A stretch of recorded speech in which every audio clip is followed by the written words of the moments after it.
She had a boundless spirit that soared above her life circumstances. She was an amazing young woman, full of life, charismatic, friendly. She's figuring out how to navigate what life looks like as a single mother. She tried to counsel others with their problems, even though she had her own. Until the sounds of sirens pierced the quiet autumn morning. She was assaulted. He left her tied up. This is just a tragedy. Can police stop her assailant before it's too late? There's another victim. He said, if I had some alcohol, you'll be dead. He's like, I don't want to kill you. I like, you better kill me. I mean, this guy is completely sick. We had to catch him quickly, or it was going to keep going. With police hot on his trail, he'll do everything he can to outsmart them. He obviously had perfected what he was doing. This all seemed to be some sort of game to him. That's him. Go, go, go, go. He said, how good is DNA? Is that good evidence? He had a fetish for violent sex. He's the prime example of a sociopath.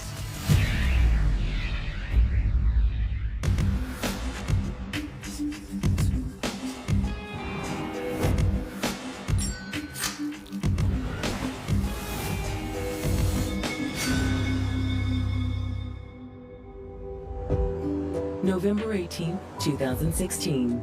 The small town of Lithonia, Georgia is buzzing with excitement, getting ready for the Thanksgiving holiday. Lithonia is a city here on the outskirts of Atlanta. Lithonia is located in the unincorporated part of DeKalb County. It is middle income, mostly hardworking people. It's definitely a family town. It gives a little bit of big city with down home vibe at the same time. Lots of great eateries, great schools. At 11:30 a.m., a local hotel is preparing for the influx of customers they get every year around the holiday season. Employees at the hotel was going about their routine of the day, cleaning rooms, getting them ready for incoming customers. A housekeeper was assigned to clean up room 207. She knocked on the door. Housekeeping. There was no answer. She again called out, housekeeping. Housekeeping. No one answered. At that time, they didn't necessarily find it suspicious.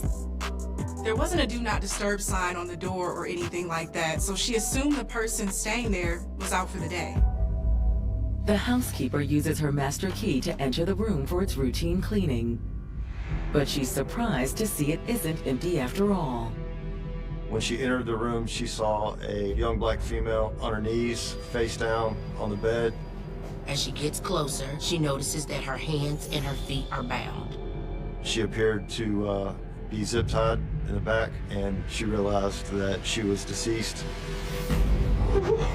She was shocked and ran out of the room, screaming for her manager. Help! Help! DeKalb County Police are immediately dispatched to the scene. I walked into the room with another detective. I didn't see any blood around her body, but it looked like she had been suffocated. There was a black bandana in her mouth. Possible asphyxiation for cause of death. And as investigators continue their review of the crime scene, they find another piece of evidence that makes their hearts sink. Detective, take a look at this. On the table that housed the TV, there was a picture taken, a sonogram of an expected mother. It said she was 9 weeks pregnant. And in the corner of the ultrasound, there was the name Ashley Mays. Born and raised in Lithonia, 20-year-old Ashley Mays had a personality that was nothing short of magnetic. Ashley was an amazing young woman, charismatic, friendly, just pure joy to be around. Ashley was a ball of light, full of energy, just sharing her love with everybody. She loved dancing.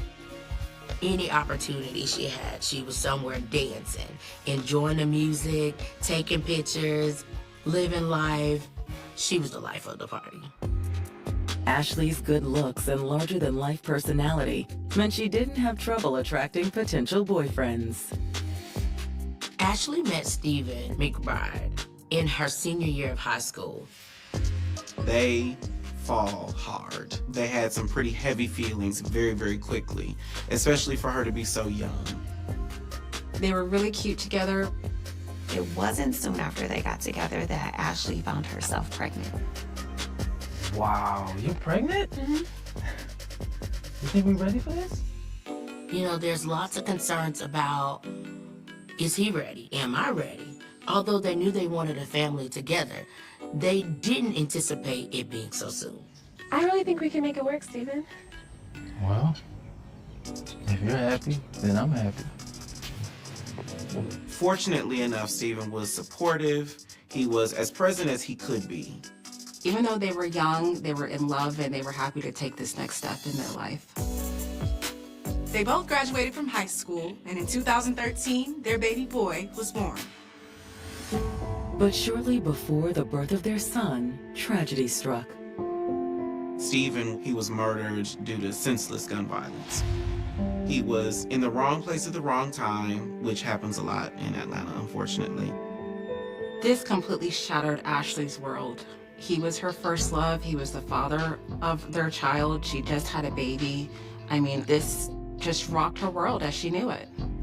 She has now just dealt with the death of her significant other, the father of her child, and dealing with the financial uncertainty that comes with raising a baby. It's expensive. And eventually, the pressure became too much. Ashley ended up checking herself into a homeless shelter. Her son lived with relatives while Ashley worked to get back on her feet. Her family tried to help her out to the best of their abilities. However, Ashley wanted to do it on her own. She wanted her son to be able to be proud of her. The people that were staying there, they all just loved her so much. Miss Ina, do you have a blanket? No, I'll be all right. No, I have an extra one you can borrow. Oh, thank you, honey. Yeah, of thank course, you of so course. much. This wasn't an ideal situation. And yet, Ashley made the most of this situation. She became a light to the other residents and even the staff at this local shelter. She really felt like it was important for her to make a way for herself and really lean on herself and become the woman that she wanted to be. So how did Ashley end up dead in a local hotel room? Her positioning and what was done to her was a red flag to me that this was serious. I mean, they're all serious, don't get me wrong about that, but this screamed predator to me. This wasn't the first time he'd done something like this. I knew it was going to happen again, and we needed to stop it. In the fall of 2016, 20-year-old Ashley Mays was still trying to move forward from a tragic loss. The death of her boyfriend, Stephen, took a huge toll on her. He was her first love and the father of her son. In today's society, it's extremely difficult to manage a household with two parents. Ashley was a single parent. There are lots of challenges as it related to income, job, housing, transportation, daycare. After sending her son to stay with relatives, Ashley had moved into a local homeless shelter until she could get back on her feet. While living in the homeless shelter, Ashley was still bringing joy to the other people. But now, Ashley's lifeless body has been discovered tied up in a Lithonia hotel room. It appeared as though she had been suffocated because there was a black bandana still in her throat. According to an ultrasound photo investigators found inside her hotel room, Ashley was 9 weeks pregnant at the time of her death. For her to totally be disregarded and to be used and abused in such a way, it was disheartening. For DeKalb County Police, finding Ashley's killer is a top priority. While CSI was processing the scene, I went down to the manager's office. Excuse me, I was hoping you could show us your security cam footage. Yeah, of course. Just go ahead and come around and I'll show you. Here it is right here. The footage shows Ashley arriving at the hotel around 7 a.m. that morning. They saw Ashley go into the room after checking in, and then a male approached the room. He was a black male, kind of chunky. He had a pair of dark jeans. He had a green jacket with an American flag on the back. He had a beard, and he had gold-rimmed glasses on. They saw the male enter the room and leave approximately 40 minutes later. Nothing about his demeanor said that suspicious activity was happening. He was very calm. The camera shows him leaving through the front parking lot. Then he gets into his car. The only thing that I could tell from the video is that it was a dark color Impala, older model. Can you zoom in on the license plate anymore? That's as far as it can go right there. We could see where the license plate was, but the pixelation would not give us a number on the license plate. Investigators' new priority is tracking down the driver of the dark-colored Impala. Thanks so much for your time. We appreciate it. To further their investigation, the detectives now took the description they had of both the person and the car, and they placed it on the media to look out for a dark-colored Impala. As detectives wait for leads to come in, they review the results of Ashley's autopsy report. The medical examiner was able to determine that she was strangled, and that was the cause of her death. They also confirmed that she was indeed 9 weeks pregnant, just as the ultrasound photo described. But that's not the only tragic news the medical examiner discovered. The autopsy report also revealed that sadly Ashley had been raped by her killer. The medical examiner was able to collect the killer's DNA from Ashley's body for testing. Once detectives locate their suspect, they'll be able to see if he's a match. At this point, investigators had to look at whether the father of Ashley's unborn child could have been the same person who did this to her. It sounds awful, but it's not uncommon for fathers to kill the mothers of the unborn baby to avoid having to pay child support. Searching for the identity of the father of Ashley's unborn child, detectives touch base with Ashley's own father to see if he has any information. I asked him to come to the office because I needed to sit down and talk to him. I know this is difficult. Still can't believe that she's gone. Do you have any information about the pregnancy that might help us determine who did this to her? Any information on the father? No, I don't. No one knew who the father was. Not even Ashley. As a homeless woman, Ashley was in a very vulnerable position. Unfortunately, homeless women are often targeted and sexually exploited. Detectives must consider that Ashley's pregnancy wasn't something she chose. Statistically, homeless women are 20% more likely to experience sexual assault.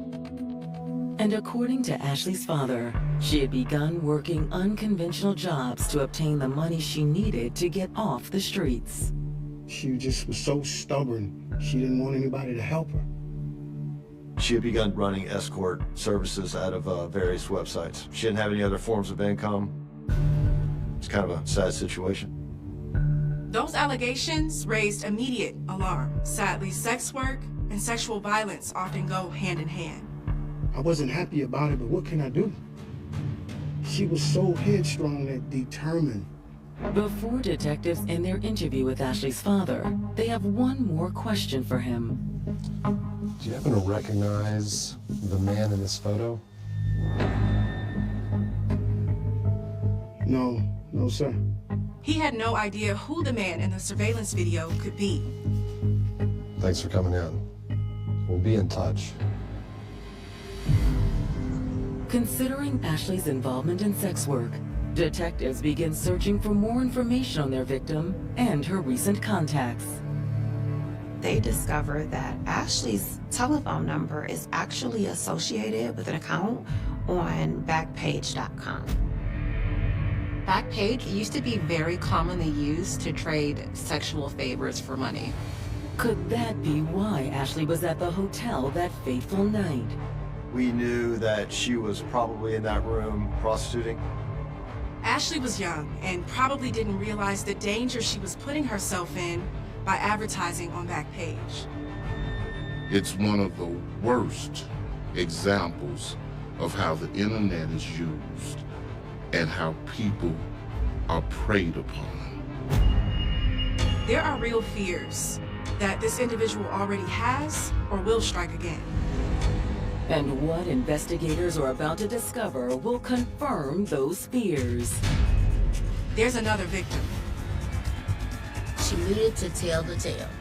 Barely. He said, if I had some alcohol, you'll be dead.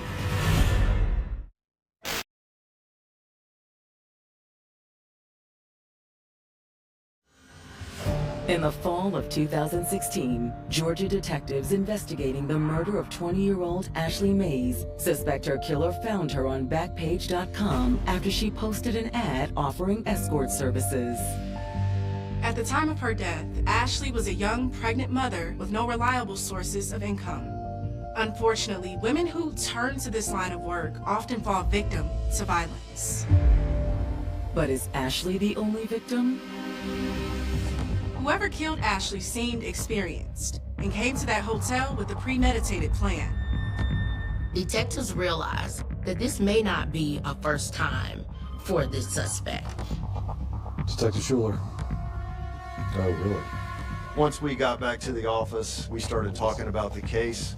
At that point, it was brought up that our special victims unit had worked a rape case the week prior.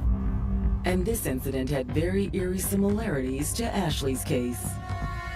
Black bandana, zip ties. Suspect was wearing a green jacket with an American flag on it. So at that point, we realized that these two cases were going to be related. But unlike Ashley, this woman lived to tell the tale. Barely. And the detectives want to talk to her as soon as possible. Absolutely. Let's bring her in. The victim, Raven Kyle, agrees to meet with the detectives working Ashley's case. Raven is a young, single mom. She has a post on Backpage where she exchanges her time for roses, which is code for money.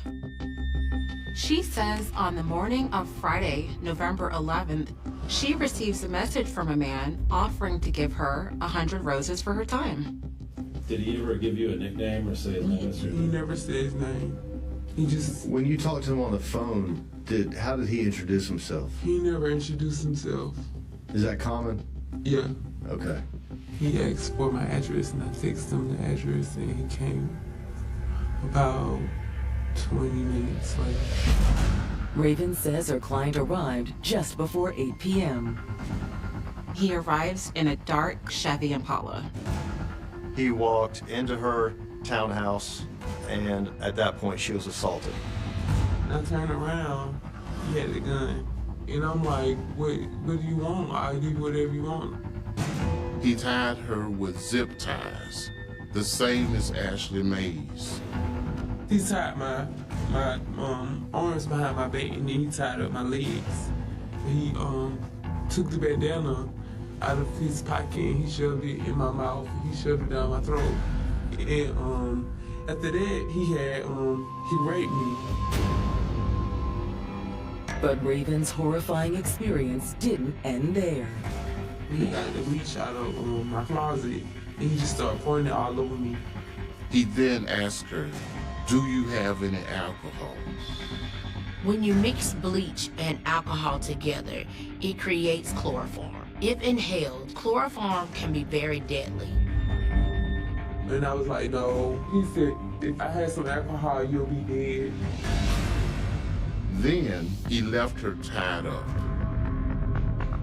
She was able to free herself, ran out of her townhouse crying, screaming. Neighbors heard, came over and assisted and called 911. She knows she's very lucky to be alive. Raven describes her attacker as a large black male. How heavy set or how skinny was he? He was not skinny. Not skinny. The investigators show her the stills of the hotel surveillance.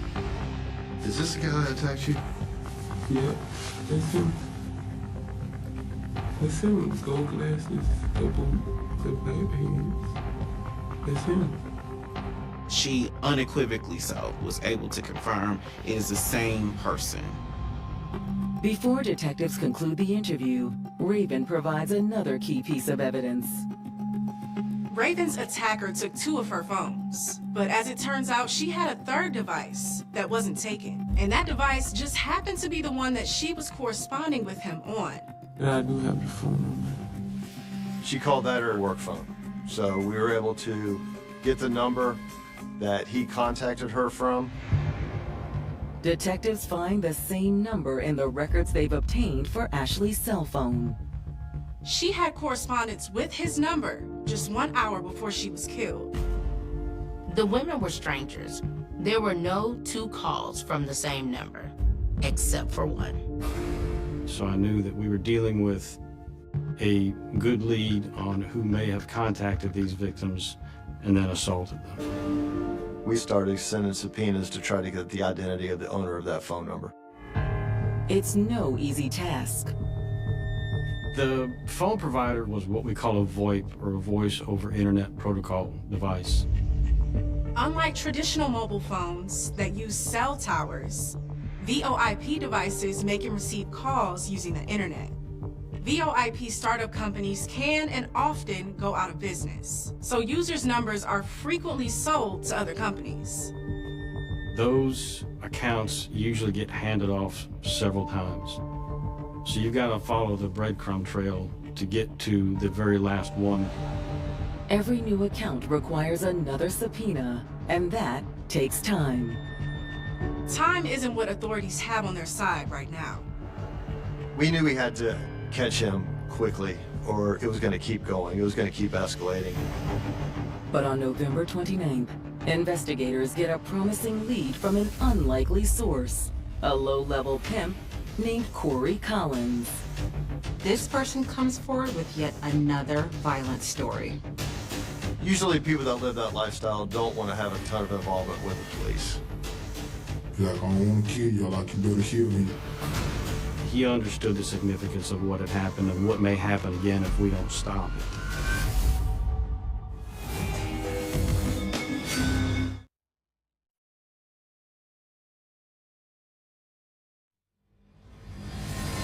In the fall of 2016, a string of violent attacks, including one that claimed the life of 20-year-old Ashley Mays, has authorities in Lithonia, Georgia, racing for answers. There is evidence that would definitely indicate he is a predator and he would do this again. Now investigators are speaking with a man who claims to have information on another violent assault. Corey Collins was a low-level pimp in the area. He was afraid for his girl's safety after all the violence that had been plaguing the city's sex workers lately. Usually people that live that lifestyle don't want to have a ton of involvement with the police. They want to handle their own business and move on to their next job. But he gave us information that really assisted us in solving this case. So he did a good thing. Corey tells detectives that on November 13th, a man reached out on Backpage to enlist the services of one of his girls. You ever talked to him before? No. Corey arranged for the date at a local hotel. He got 2 rooms side by side, just in case there was any funny business going on. Minutes later, Corey, from his room, hears screams. It was real loud, so I ran to swat the kid came in. Yo, what the hell is going on here? I didn't do nothing. He saw the victim with a black bandana in her mouth and she was bleeding. She was in an obvious struggle with this guy. This guy was in possession of a firearm. We both had our guns on each other. What did he say to you when you came in? He was just looking scared. Then he was like, I didn't do nothing. She got the money, she got the money. And they kind of had about a 30-second standoff where they just stared at each other. Yeah, he started backing up out the room. He was like, I don't want to kill you, like you better kill me. But Corey knew he didn't need a murder on his hands. He just kept backing up.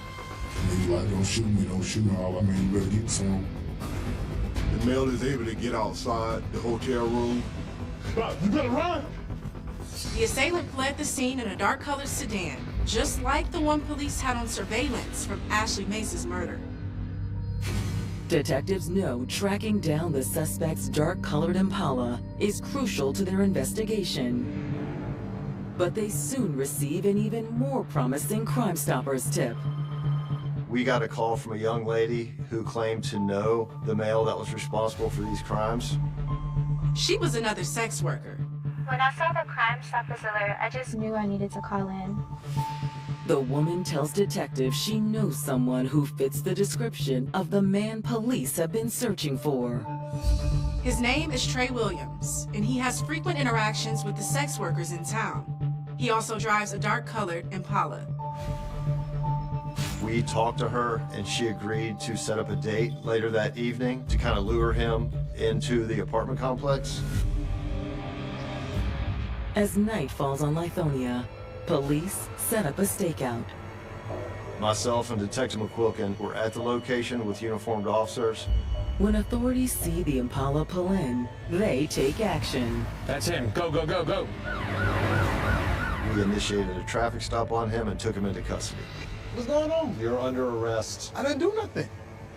Once Trey Williams is detained, detectives search his vehicle. We processed the car first because we were looking for important evidence that we knew was stored in that car. They found a bag full of condoms. We did not find any zip ties or any black bandanas, but we did find personal information on various prostitutes in the area. He had actually graded them by service and how much they charged, and he had given them a ranking system. Clearly, this man was interested in having lots of sex. It was disturbing. He had an obsession with these women.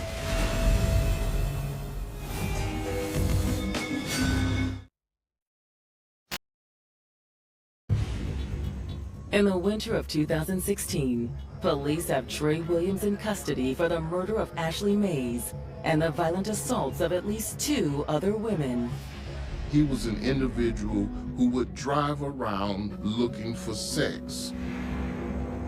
Inside Trey's vehicle, detectives find a notebook ranking the services of various escorts, as well as their personal information. Surprisingly, Ashley and Raven weren't in the notebook, but dozens of other escorts were. Once we processed his car, we went back to interview him at headquarters. Someone is out there hurting these women. That's what I hear. Well, it's no coincidence you are sitting here. It's not me. Trey says that he is not a violent person and he simply likes to have a good time. When they ask him about Ashley Mays, he denies knowing her or the other girls. I'll admit I'm no saint, but I would never hurt a woman. You got the wrong guy. But detectives are skeptical. They asked him if he would agree to submit DNA samples, and he agreed. Sure, take whatever you want. The officers swabbed him for DNA. They knew the DNA test would soon tell them the full story. But when detectives receive the results of the DNA swab, they're stunned. When they get the DNA results back, Trey is not a match. Trey was not their man. We thought we had the right guy. You get run around a lot, but that was a good false lead. Detectives are now back at square one. That means the success of this case now hinges on their remaining piece of key evidence: the suspect's phone records. If authorities were going to solve this case, they had to find a way to identify the person that made the calls to these women on an internet phone. After 3 days spent contacting various phone companies, investigators finally get a hit. Oh, you got it? Great. It was Pinger. Pinger Inc. held the records. So I subpoenaed Pinger for the records for that phone number. There's no name associated with the account, However, there is a username. Tariq Hall 1992. Wonderful. Thank you very much. I immediately assumed 1992 was a birth year, and I was able to quickly find a Tariq Hall with that birth year. I was also able to find a photograph of Mr. Hall, and when I looked at that photograph and compared it to what I had seen in the video from the hotel, I knew that we had the right person. Detectives learn that Tariq works at a rapid transit company in Metro Atlanta. Tariq Hall was a bus driver for their mobility services. On November 29, 2016, Tariq arrives at work in the same black Chevy Impala police have been searching for. Once he arrived at work, we were able to take him into custody without incident. Inside Tariq's vehicle, police locate a plethora of evidence. We found several black bandanas that matched the previous crime scenes and zip ties that were already put together in a position to where they could be used as handcuffs very quickly. Back at the station, detectives sit down with their new prime suspect. I read him his Miranda rights, and he agreed to waive his rights and provide me with a statement. Tariq also agreed to a DNA swab. That's right there. Now, understanding the rights that we just talked about, do you want to talk to me about why you're up here? Yeah. So we had a lengthy conversation. I asked him about his involvement with young ladies that worked on Backpage. How often do you call girls on Backpage? When they try to talk to him about the attack on Raven, he says he doesn't know anything about that. He also denied knowing anything about the standoff at the hotel with Corey. That's a long time ago. I can't remember back that far. He would not answer any questions in reference to either case that we were talking about. He just had no memory. When detectives mention Ashley's murder, Tariq, again, can't recall a thing. To help jog Tariq's memory, detectives confront him with the hotel surveillance footage. Look at me in the eye and tell me that's not you. Can't do it, man. Tariq took no responsibility, even though the officer showed him his own picture. Tariq was very cool, eerily cool, in the interrogation room. The way you walked into that hotel room and the way you walked out, cool as a cucumber, man. It's like you've done this 100 times. Tariq's demeanor showed a person who did not care about the life of anybody. And detectives are getting frustrated with his nonchalant attitude. You were in the damn room, Tariq.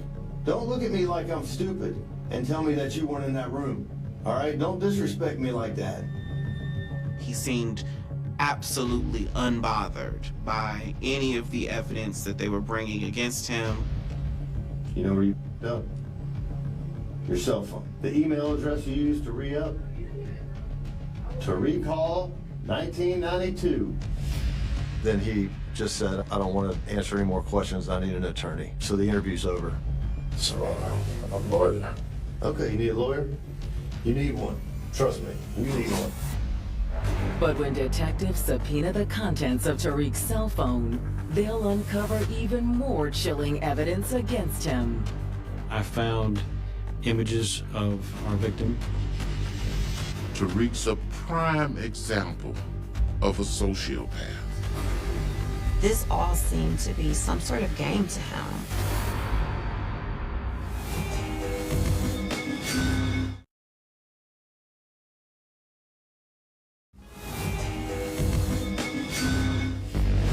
Police have arrested 24-year-old bus driver Tariq Hall for the murder of Ashley Mays and assaults against 2 other women in the Atlanta area. This is someone who is a predator, and from what I could tell, had been at it for a while. and was not going to stop. Tariq's cool as a cucumber demeanor, the way he did the whole interview with detectives, just shows that he is a cold-blooded killer who just has no remorse.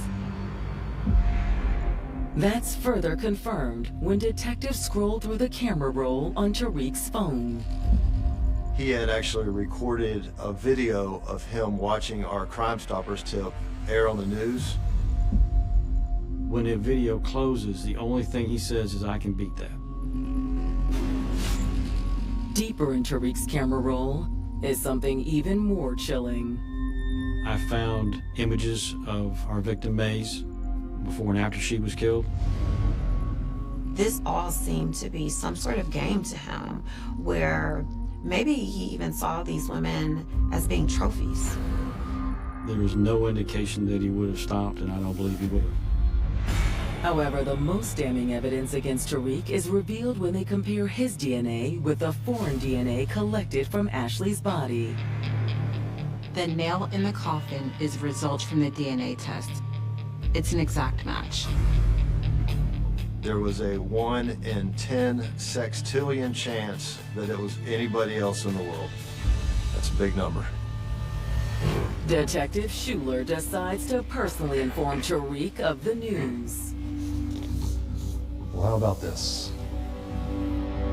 I just presented the DNA evidence, and Mr. Hall stated at that point, he said, "How good is DNA?" He said, is that good evidence? It's some of the best evidence there is. At that point, I told him that he would never get out of jail because DNA is unbreakable evidence. The DNA evidence is big enough to knock the fight right out of Tariq. Okay. Okay. He called his sister from the jail and said, "Don't worry about selling my car for an attorney. I'm not gonna need one. They got me." Tariq admits he found Ashley on Backpage, and they agree to meet at the hotel for a rendezvous. Hey, you Ashley? Yeah, you got cash? Yeah. Come on in. Immediately, Tariq brandished a gun, pulled it out. Get on the bed. Well, I don't do all that. Get on the bed! He made her lay down. Please stop! Shut up! Next, he pulled zip ties out of his pocket and zip tied her hands and her feet behind her back.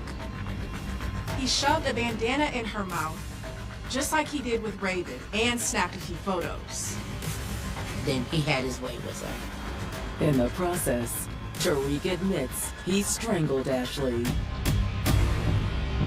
Once she was dead, he took more photos. I mean, this guy is completely sick. Then he calmly walked out of the hotel. Tariq, why? Why did you do it? I don't know. I just lose control sometimes. He essentially just had a fetish for violent sex and didn't care when it went too far. People ask me why Ashley, why kill that one?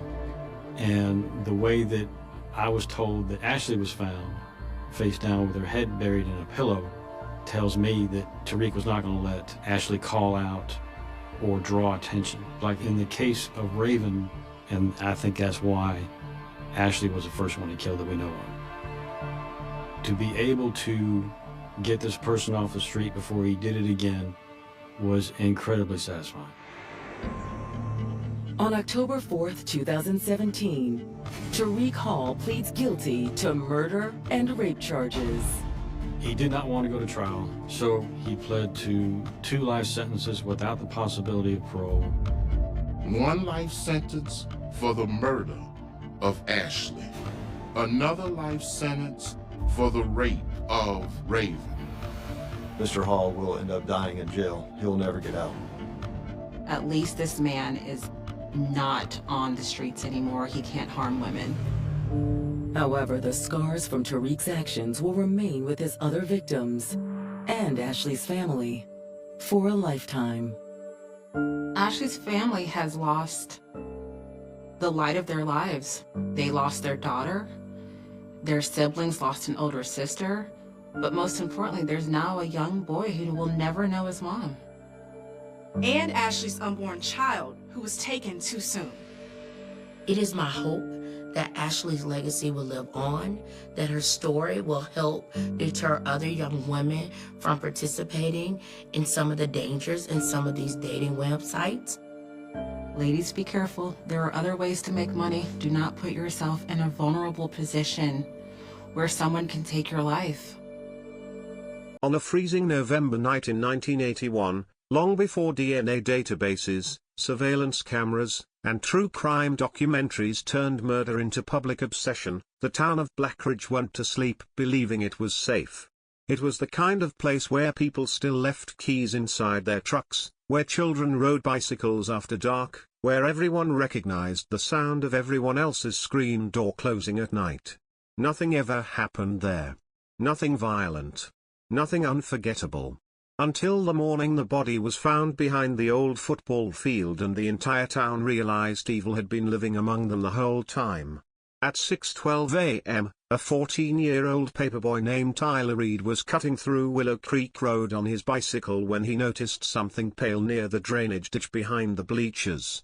At first he thought it was a mannequin dumped by local teenagers. Then he saw the hand.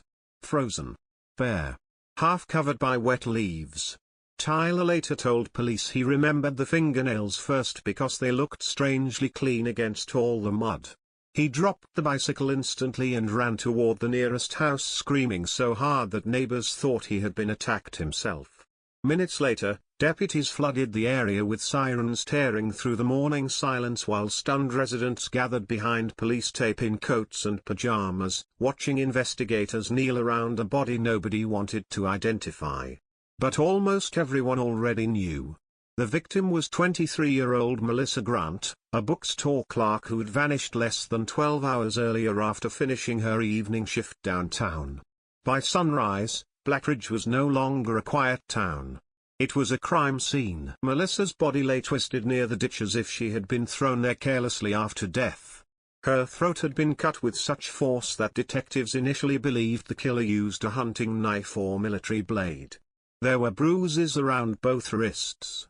Mud stained the back of her coat. One shoe was missing. Yet the most disturbing detail was what investigators did not find. No evidence of sexual assault. No signs of robbery. Her purse sat only feet away untouched, still containing cash, lipstick, aspirin, and a folded grocery receipt time-stamped 9:03 p.m. Whoever murdered her had not acted out of desperation. This was personal. Focused. Deliberate. Deputies searched the area for footprints, tire tracks, cigarette butts, anything. Overnight frost had hardened the ground just enough to destroy most impressions before sunrise. A cold wind carried the smell of wet grass and gasoline across the field while photographers documented every inch of the scene. Some officers reportedly became physically sick after seeing the condition of the body. Melissa's eyes remained open when she was discovered, staring upward toward the gray morning sky. One investigator later admitted he never forgot that image for the rest of his life. The timeline quickly became the center of the investigation. Melissa had locked the bookstore at exactly 8:47 p.m. Witnesses confirmed she walked alone toward her blue Ford sedan parked behind the building. At 8:55, a cashier at the nearby gas station remembered selling her coffee and cigarettes. That was the last confirmed sighting. Somewhere between the gas station and home, Melissa vanished into darkness. Her car was later discovered parked behind the bookstore with the driver's side door unlocked and the keys still hanging from the ignition. Detectives immediately knew something felt wrong. Melissa was described by friends as cautious, almost obsessive about safety. She would never leave her car unlocked voluntarily. Which meant one terrifying possibility immediately rose to the surface. She had either been forced away suddenly, or she willingly entered someone else's vehicle because she trusted whoever was inside. That single detail changed the entire direction of the case. Within hours, Blackridge descended into panic. Parents refused to let children walk to school. Hardware stores sold out of locks and shotguns before the weekend arrived. Rumors spread faster than facts. Some believed an escaped convict traveling through the county committed the murder. Others whispered about satanic rituals in the woods outside town because of strange symbols teenagers had spray-painted near an abandoned barn weeks earlier. The sheriff's department became overwhelmed almost immediately.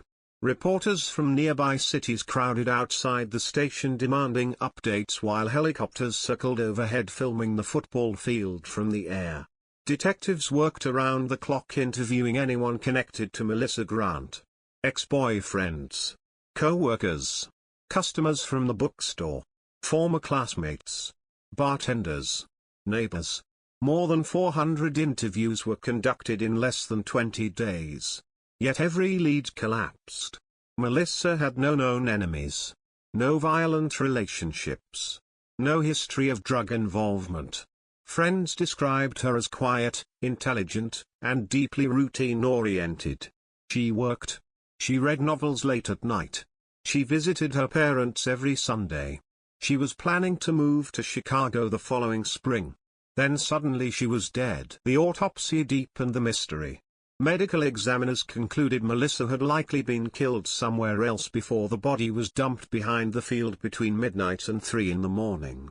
Small traces of motor oil and industrial grease were discovered on the back of her coat, suggesting she may have been transported in a vehicle or held somewhere connected to machinery. There was also another strange detail investigators kept hidden from the public for years. Embedded beneath Melissa's fingernails were microscopic skin fragments belonging to an unidentified male. In 1981, the technology to identify the DNA did not exist. Detectives could only preserve the evidence and hope future science might someday provide answers. At the time, it felt almost meaningless. The sheriff reportedly called it evidence trapped in time. Then came the witness statements. One teenager claimed he saw a dark green sedan parked across from the bookstore around 9 o'clock that night with its headlights off. Another resident remembered hearing a woman scream somewhere near Willow Creek Road shortly after midnight, though she assumed it was intoxicated college students.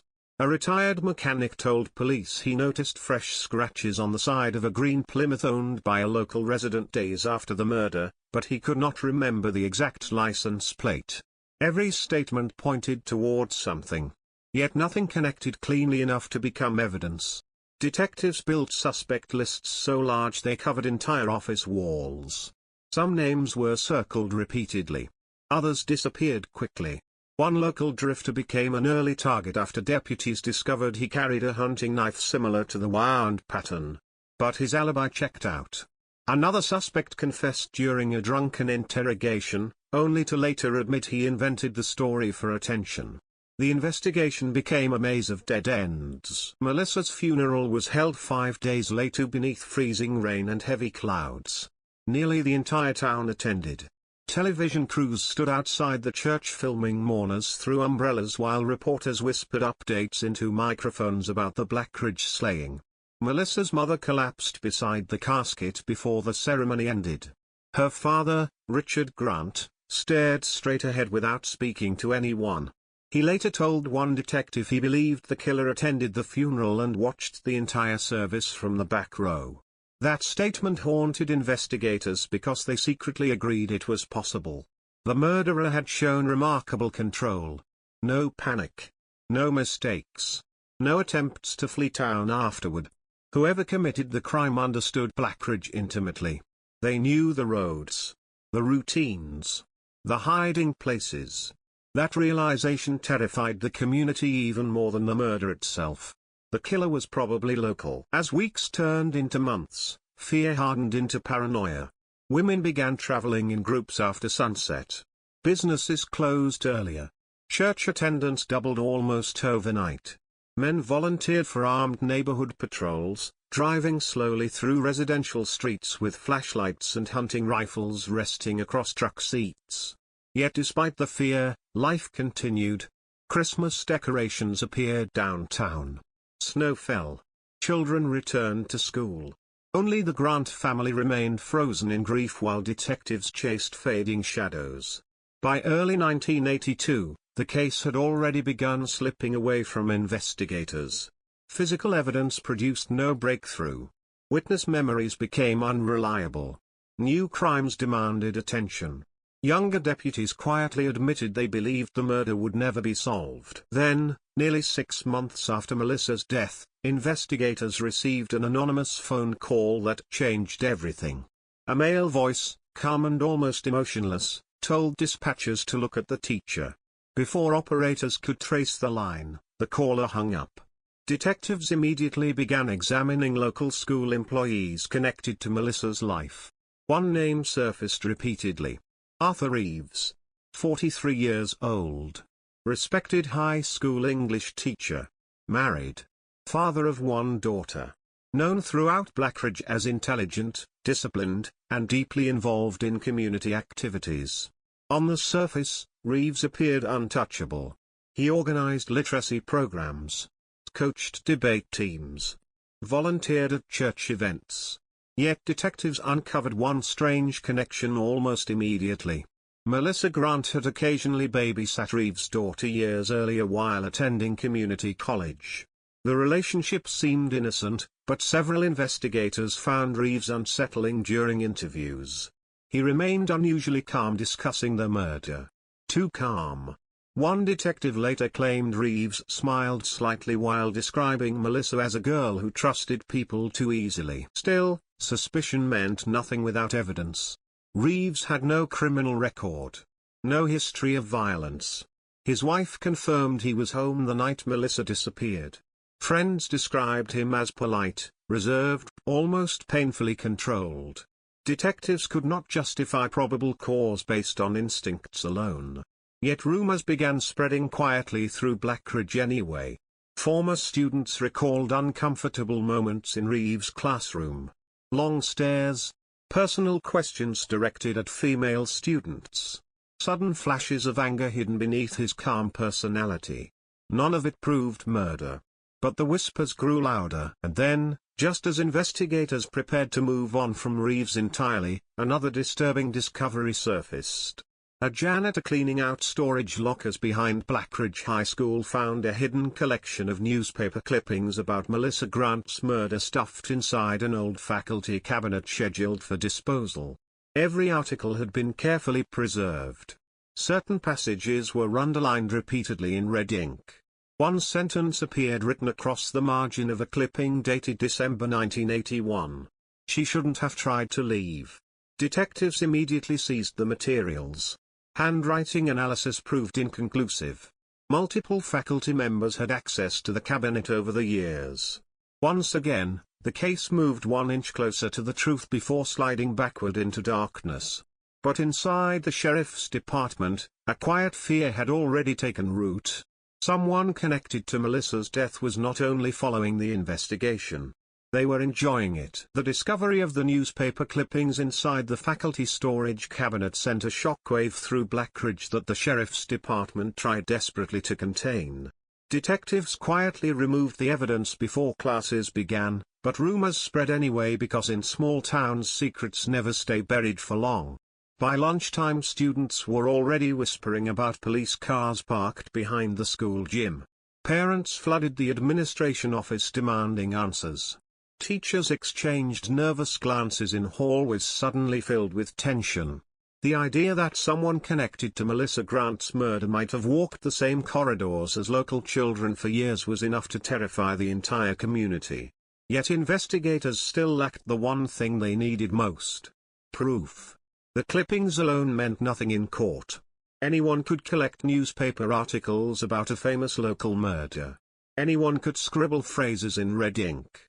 Detectives knew they were standing near something dangerous, something hidden just beneath the surface, but every attempt to pull it into daylight failed. Arthur Reeves continued teaching as if nothing had happened. Every morning he arrived at Blackridge High precisely at 7:10 a.m., carrying the same worn leather briefcase and thermos of black coffee. He greeted co-workers politely. He lectured students about literature and ethics. He attended church on Sundays beside his wife and daughter with the calm expression of a man untouched by scandal. That composure unsettled investigators more than panic ever could. Detectives interviewed Reeves 3 separate times during the summer of 1982. Each conversation ended the same way: calm answers, steady eye contact, no contradictions.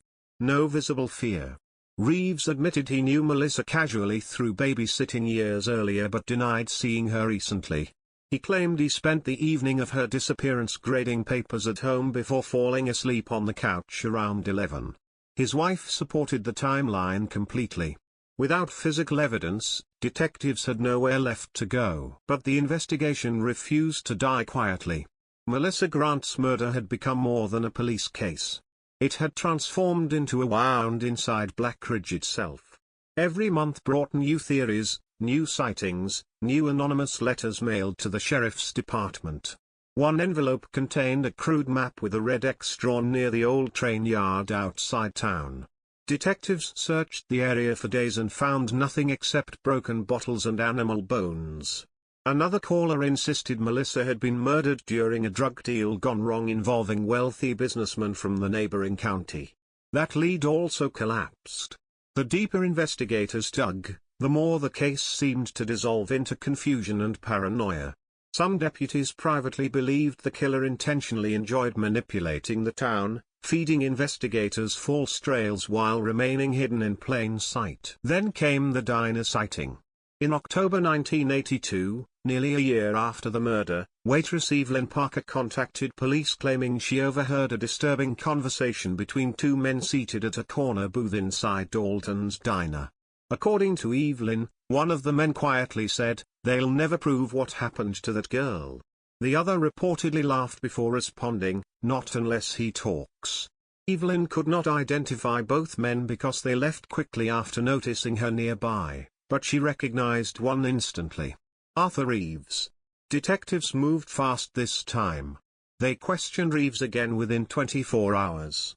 He denied being at Dalton's that evening despite multiple witnesses placing him there.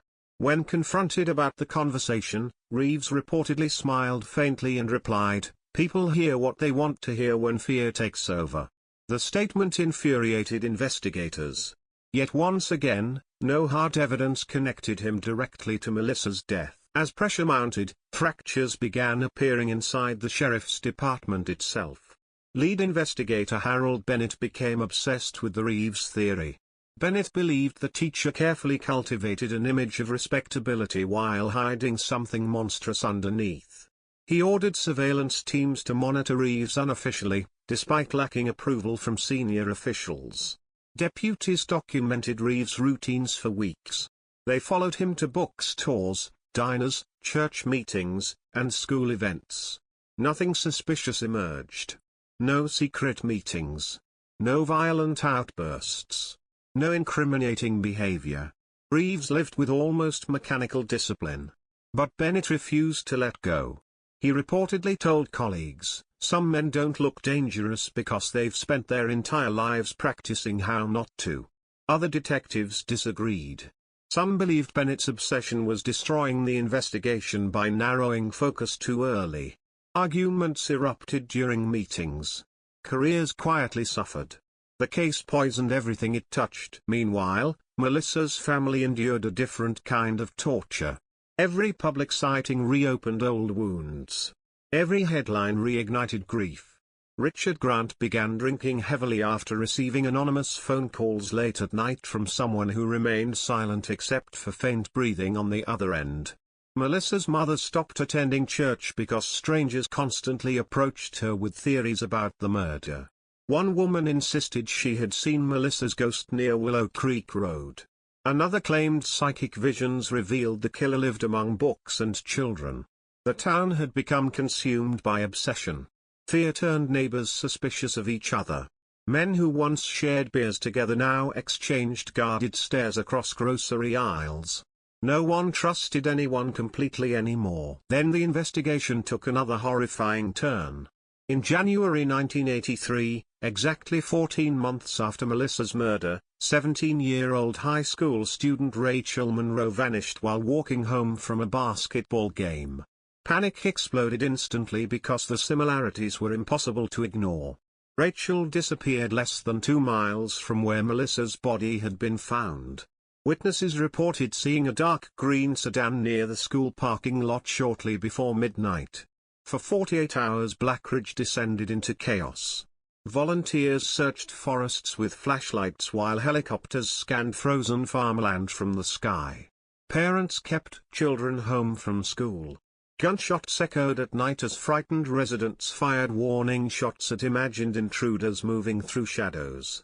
Then, on the third morning, Rachel was discovered alive inside an abandoned tool shed outside town. Bound. Hypothermic. Barely conscious. She told investigators a man grabbed her from behind, covered her mouth, and drove her somewhere she could not identify. She never saw his face clearly because he kept the lights off and spoke only in whispers. But she remembered one detail with terrifying certainty. He smelled strongly of chalk dust and old books. Detectives immediately believed they were hunting the same predator. Rachel described hearing classical music playing softly during captivity. She remembered the kidnapper reciting lines from poetry while pacing nearby in darkness. At one point, he allegedly asked her if she ever felt trapped by ordinary people.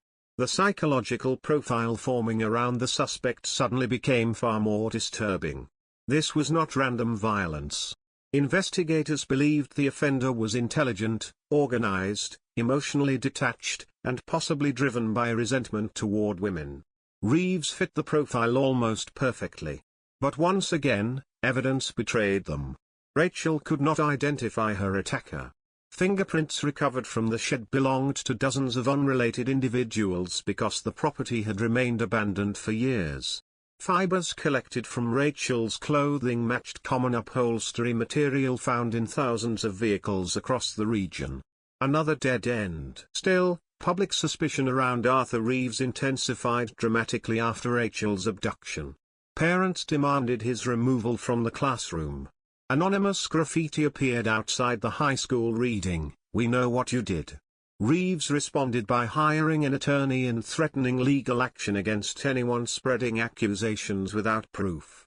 School administrators defended him publicly, insisting there was no evidence linking him to any crime. The town divided into two camps almost overnight. Some believed Reeves was the victim of mass paranoia fueled by fear. Others became convinced Blackridge was protecting a killer because he wore a tie and taught Shakespeare.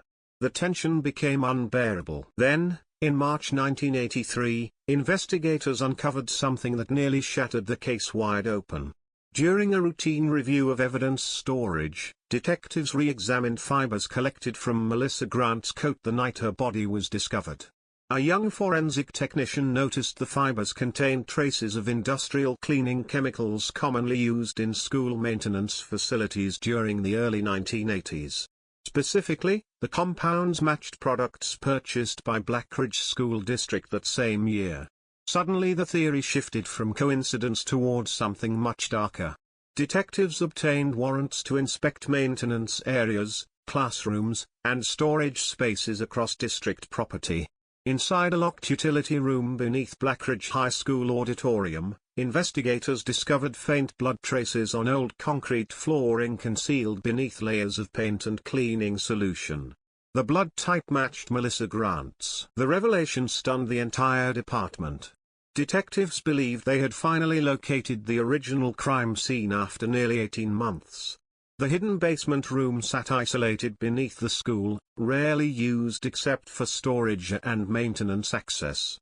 Witnesses later confirmed Arthur Reeves possessed keys to that area because debate team supplies were stored nearby during the early 1980s. For the first time since Melissa's murder, investigators felt truly close to an arrest. Yet even then, disaster struck. Defense attorneys successfully argued the evidence could not prove when the blood was deposited or how it arrived there.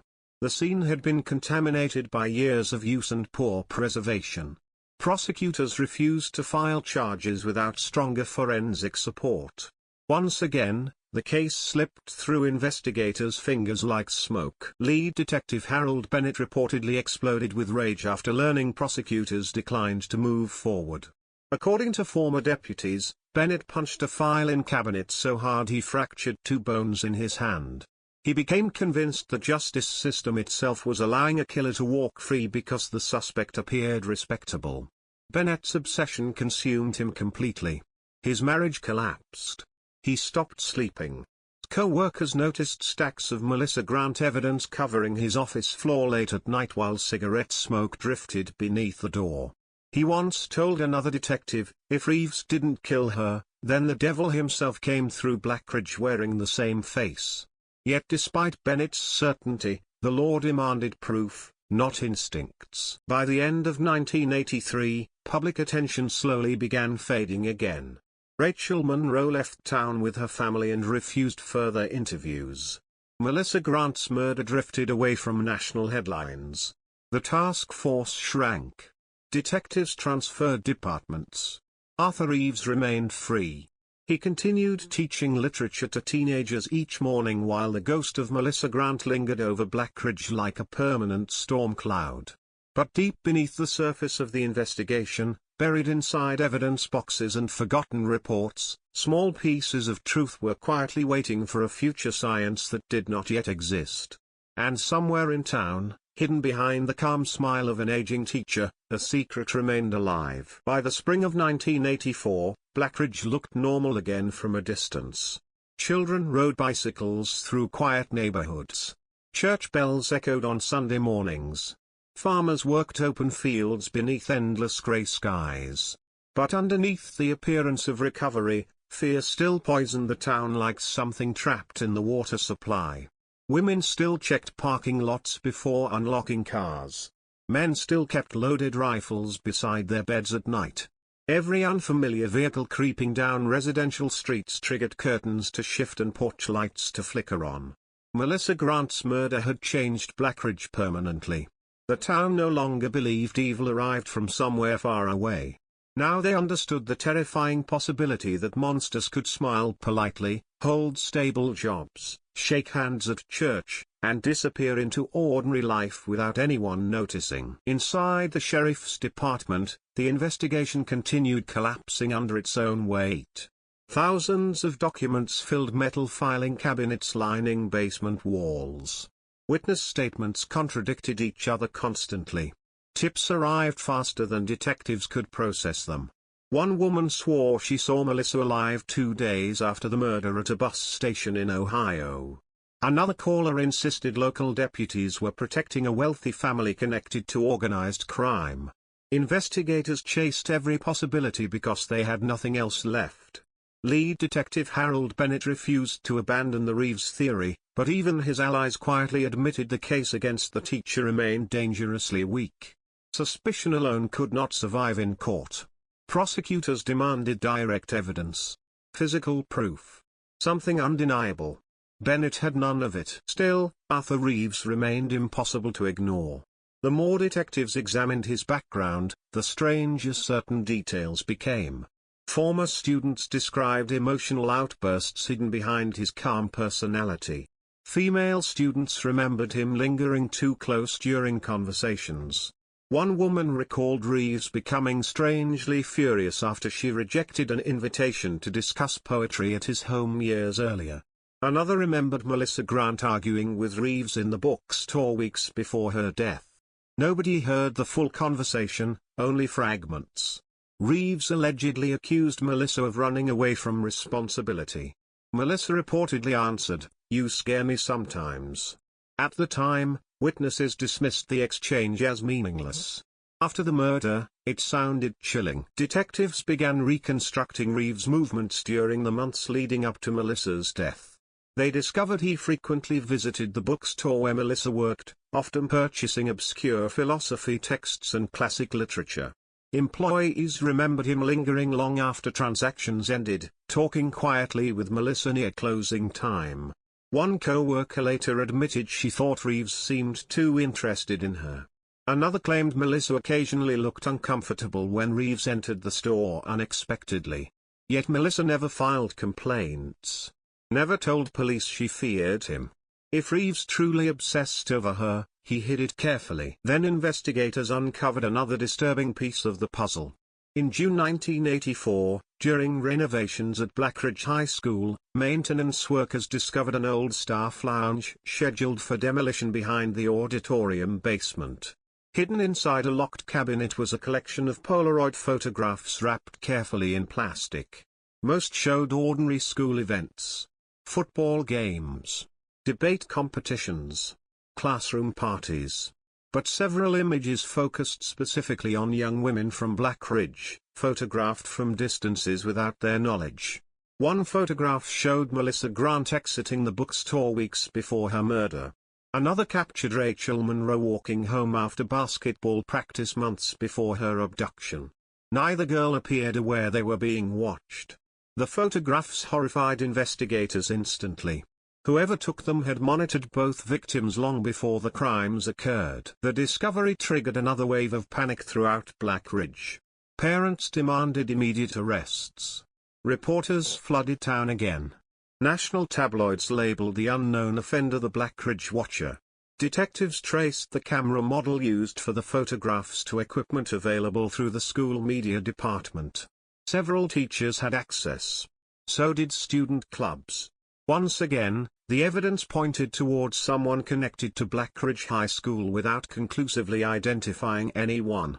Yet one detail stood out immediately. Arthur Reeves supervised the school photography club during the late 1970s. When detectives confronted Reeves about the photographs, he reacted differently for the first time since the investigation began. Witnesses described him becoming visibly irritated. His voice sharpened. His jaw tightened. Reeves admitted supervising photography activities years earlier but denied knowledge of the images. He insisted dozens of people accessed the equipment room over time. Then he reportedly asked investigators a strange question before ending the interview. "Do you know what fear does to memory?" Detectives later said the comment felt less like a question and more like a warning. Meanwhile, Melissa Grant's father was spiraling into obsession. Richard Grant spent nearly every evening driving through Black Ridge searching for anything connected to his daughter's death. He photographed vehicles parked outside bars and diners. He kept notebooks filled with license plate numbers and suspicious observations. Friends worried he was losing control mentally. Yet Richard refused to stop. He reportedly told one neighbor, "If the police can't catch him, maybe a grieving father can." Then, late one August night, Richard claimed he saw Arthur Reeves parked alone near Willow Creek Road close to the original dump site. According to Richard, Reeves sat motionless inside a dark green Plymouth for nearly 20 minutes staring toward the drainage ditch where Melissa's body had been found.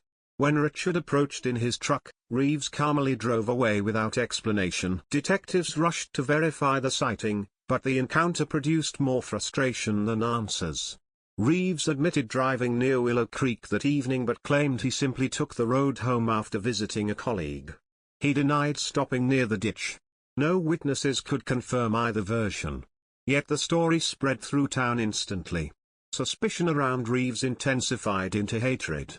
Anonymous threats appeared in his mailbox. Someone smashed his garage windows during the night. Parents demanded school officials fire him immediately. Black Ridge had reached a boiling point. Then something even darker happened. On October 14, 1984, 17-year-old grocery clerk Denise Harper vanished after closing the local supermarket at 10:11 p.m. Her abandoned car was discovered behind the building with groceries still inside. Black Ridge exploded into chaos for the third time in less than 3 years. Search teams mobilized before sunrise. Helicopters swept forests. Roadblocks appeared across county highways. Everyone feared another body would soon appear beside another ditch. But Denise Harper was never found. Not alive. Not dead. Nothing. It was as if she disappeared completely from existence. The similarities to Melissa's case terrified investigators immediately. Young woman. Nighttime disappearance. Vehicle abandoned near workplace. No witnesses. No struggle visible at the scene. Detectives secretly believed Black Ridge was dealing with a serial offender escalating in confidence. Yet without a body, the Harper case became even harder to investigate. Some residents fled town entirely after Denise vanished. Others purchased guard dogs and security systems. Fear consumed daily life so completely that Black Ridge High School cancelled evening activities for nearly 2 months. And once again, Arthur Reeves surfaced near the center of suspicion. A gas station clerk reported seeing Reeves speaking with Denise several days before her disappearance. Another witness claimed Reeves regularly shopped at the supermarket shortly before closing time despite living across town. Detectives searched his vehicle under warrant authority for the first time. They found nothing directly linking him to either crime. No blood. No fibers. No weapon. Yet investigators did recover several unsettling items from the trunk of Reeves' green Plymouth. Rope. Industrial gloves. A hunting knife. Duct tape. Reeves explained the objects calmly as tools for camping and home repairs. Legally, the explanation held. But privately, detectives felt sick. The psychological profiles surrounding the killer grew increasingly disturbing. FBI consultants reviewing the case believed the offender displayed traits of organized predatory behavior mixed with obsessive fantasy. They theorized the killer likely stalked victims before approaching them through manipulation rather than sudden violence. The attacks appeared controlled, calculated, emotionally detached. One profiler reportedly told investigators, "You are looking for someone who survives by appearing harmless." That description haunted Detective Bennett because it mirrored Arthur Reeves perfectly. Yet Bennett himself was beginning to unravel. Years of failure had consumed him physically and emotionally. He slept inside his office some nights surrounded by evidence files. He smoked constantly.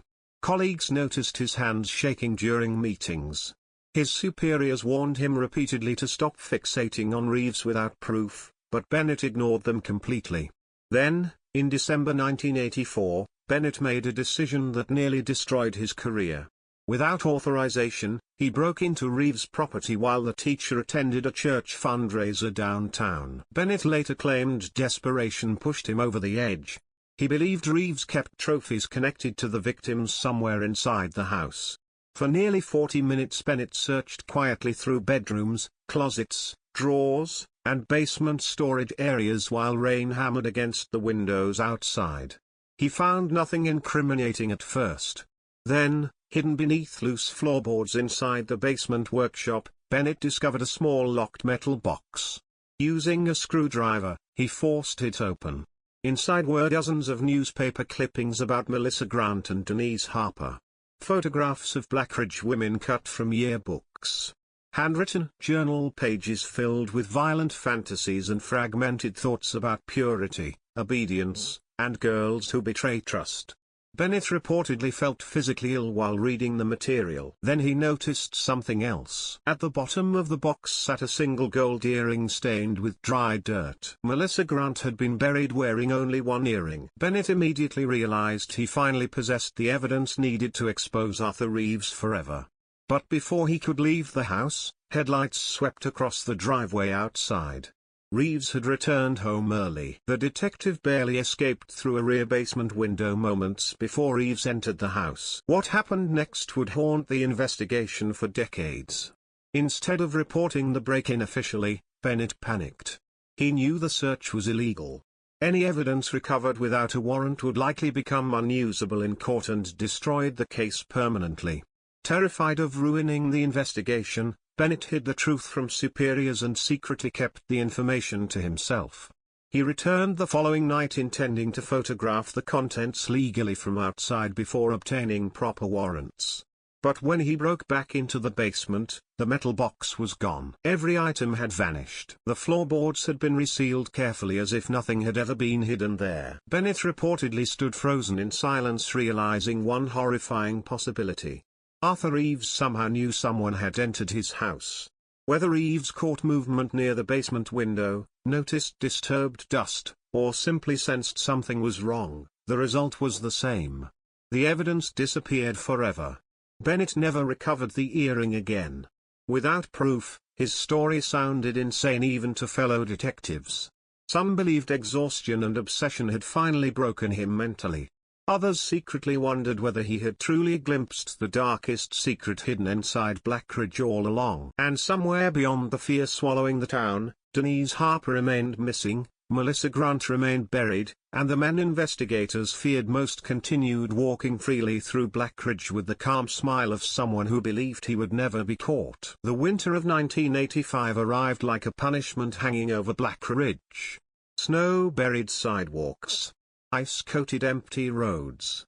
Trees stood frozen beneath grey skies that seemed permanently drained of light. But the cold outside was nothing compared to the atmosphere consuming the town itself. Melissa Grant was dead. Denise Harper was still missing. Rachel Monroe barely spoke after surviving her abduction. And somewhere inside Black Ridge, people believed a predator was continuing his life untouched, hidden behind ordinary routines and familiar smiles. Nobody trusted silence anymore.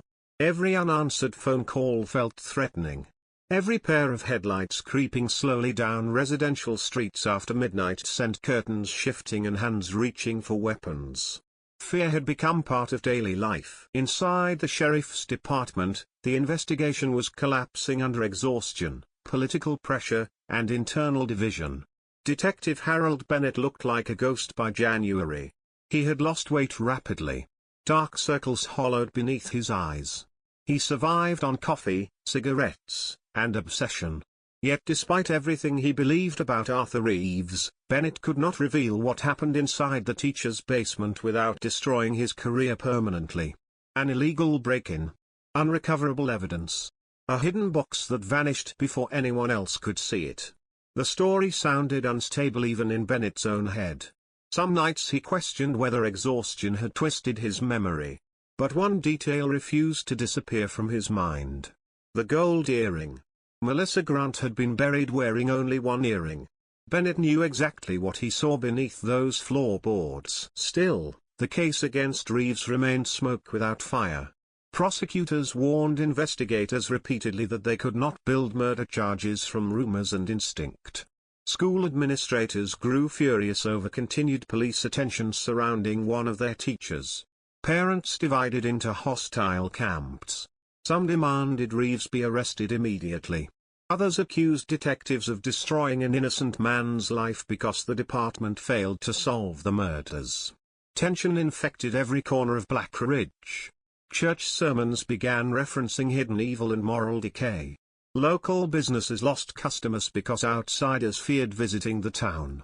Even high school football attendance dropped sharply after sunset activities became associated with danger. Then, on February 11, 1985, everything changed again. At 2:17 a.m., emergency dispatch received a frantic phone call from 16-year-old Amy Collins. She was crying so violently that operators struggled to understand her. The girl claimed someone had been watching her bedroom window for several nights. That evening she saw a man standing near the tree line behind her house just after midnight. According to Amy, the figure wore dark clothing and remained completely motionless despite heavy snowfall. When she turned on her bedroom lamp, the man slowly raised one hand toward the glass as if waving. Then he disappeared into the darkness. Deputies responded immediately. Fresh footprints were discovered behind the Collins property leading toward a side road less than a mile from Arthur Reeves' neighborhood. Investigators followed the tracks through snow until they vanished near tire impressions partially hidden beneath drifting ice. The tire pattern appeared similar to a late 1970s Plymouth sedan. Panic exploded across Black Ridge once more.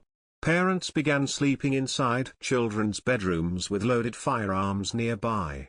Hardware stores sold out of floodlights and alarm systems within 48 hours. Women quit night shifts at local businesses. Rumors spread that the killer was escalating again, hunting younger victims now that public attention around Melissa Grant had faded. Detectives increased patrols around schools and residential neighborhoods, but fear moved faster than police cars ever could. Then another terrifying detail surfaced. Amy Collins later told investigators she recognized something familiar about the figure outside her window. The posture. The way he stood. Calm. Upright. Patient. She could not explain it fully at first.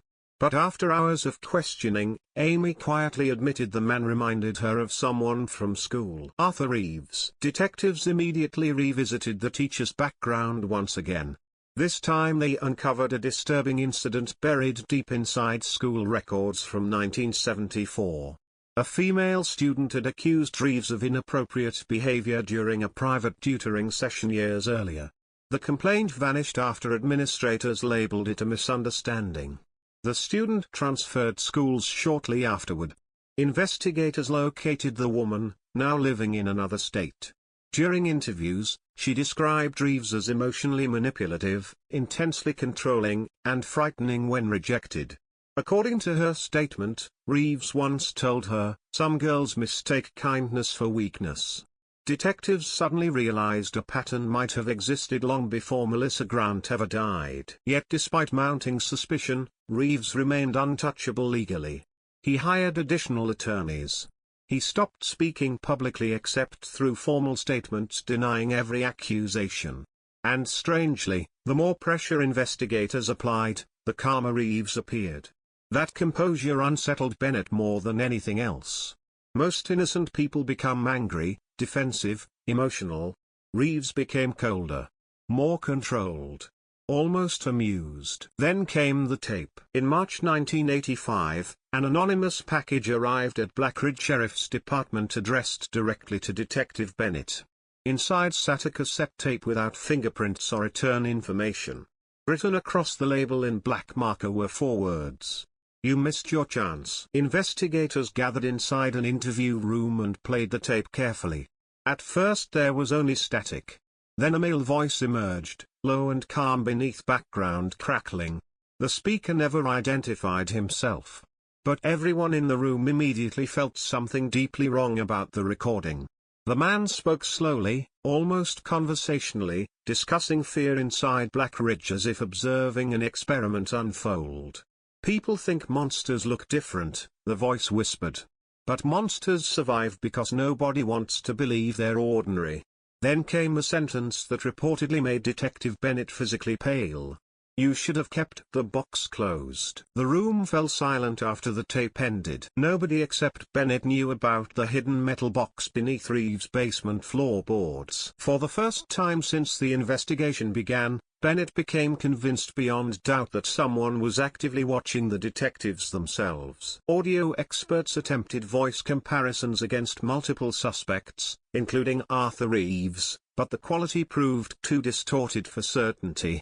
Still, several investigators privately believed the speaker sounded remarkably similar to the teacher.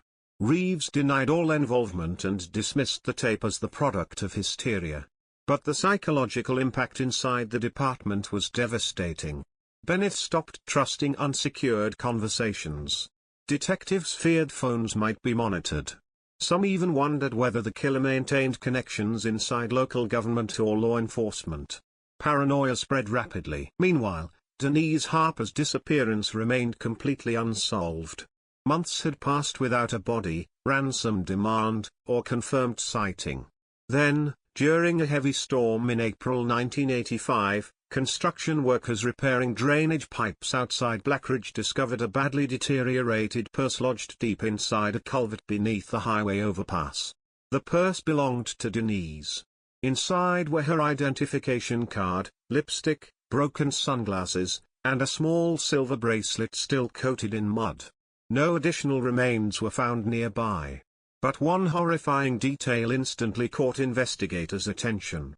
Tucked into the purse was a folded page torn from a poetry anthology. The passage was underlined repeatedly in red ink. "Some things loved too deeply are destroyed forever." Arthur Reeves regularly taught that exact poem to sophomore literature classes. The discovery reignited the investigation with explosive force. Detectives obtained new warrants to search Reeves' classroom, vehicle, and residence again. News crews crowded outside his property day and night. Former students began sharing stories publicly about unsettling encounters with the teacher over the years. One woman claimed Reeves once followed her home after debate practice in 1978. Another remembered him becoming obsessed with female students planning to leave Black Ridge for college or careers elsewhere. Investigators slowly began seeing a disturbing psychological picture emerge. Melissa Grant had planned to move to Chicago before her murder. Denise Harper reportedly discussed leaving town for nursing school weeks before disappearing. Detectives theorized the killer targeted women he perceived as abandoning him emotionally, even if relationships existed mostly inside his own imagination. But before investigators could move closer legally, tragedy struck the case again. On May 2, 1985, Detective Harold Bennett suffered a near-fatal car accident while driving home after midnight.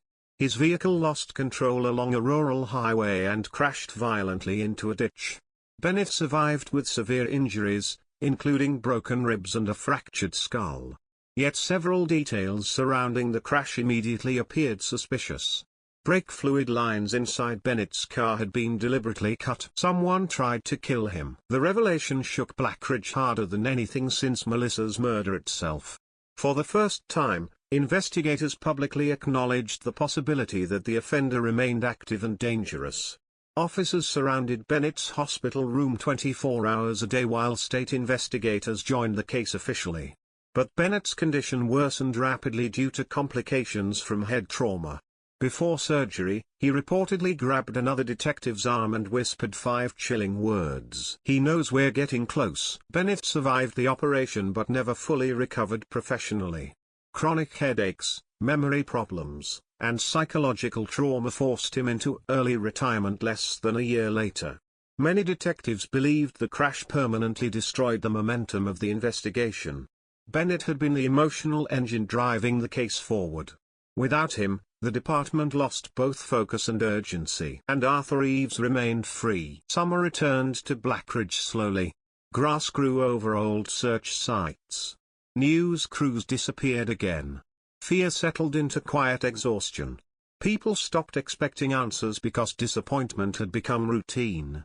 Melissa Grant's murder drifted toward becoming another unsolved tragedy buried beneath time and fading memory. Denise Harper remained missing. Rachel Monroe refused all further contact with investigators. The cassette tape vanished into evidence storage alongside thousands of unresolved leads. But hidden beneath the surface, another truth was beginning to form. Advances in forensic science were slowly transforming criminal investigations across America. DNA analysis, behavioral profiling, computerized databases. Technologies that barely existed in 1981 were evolving rapidly. Most detectives inside Blackridge barely understood what was coming. Yet somewhere inside sealed evidence boxes preserved in cold storage sat microscopic traces of a killer waiting patiently for science to catch up. And somewhere else, behind the calm face of a respected teacher who still walked school hallways every morning, a secret remained alive, breathing quietly beneath decades of ordinary life. By 1986, Blackridge had stopped asking when the killer would be caught and started asking whether the truth would ever matter again. The panic that once consumed the town slowly hardened into something colder and more dangerous. Resignation. Melissa Grant's face no longer appeared on nightly news broadcasts. Denise Harper's missing person posters faded beneath rain and sunlight until only fragments remained attached to telephone poles. Children who once feared the dark began repeating the stories like urban legends at sleepovers and bonfires. The murders became part of Blackridge itself, woven into local memory like an old scar nobody could ignore but nobody knew how to heal. Arthur Eves continued teaching literature at Blackridge High School with terrifying normality. Every weekday morning he walked the same hallways, carrying stacks of essays beneath one arm while students stepped aside respectfully as he passed. He still attended church. Still volunteered at community fundraisers. Still smiled politely at grocery store cashiers. That ordinary routine disturbed investigators more than rage or violence ever could.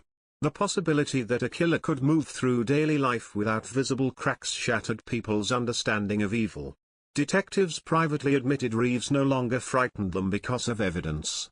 He frightened them because of how completely human he appeared. Inside the sheriff's department, the task force investigating Melissa Grant's murder shrank dramatically after Harold Bennett's forced retirement.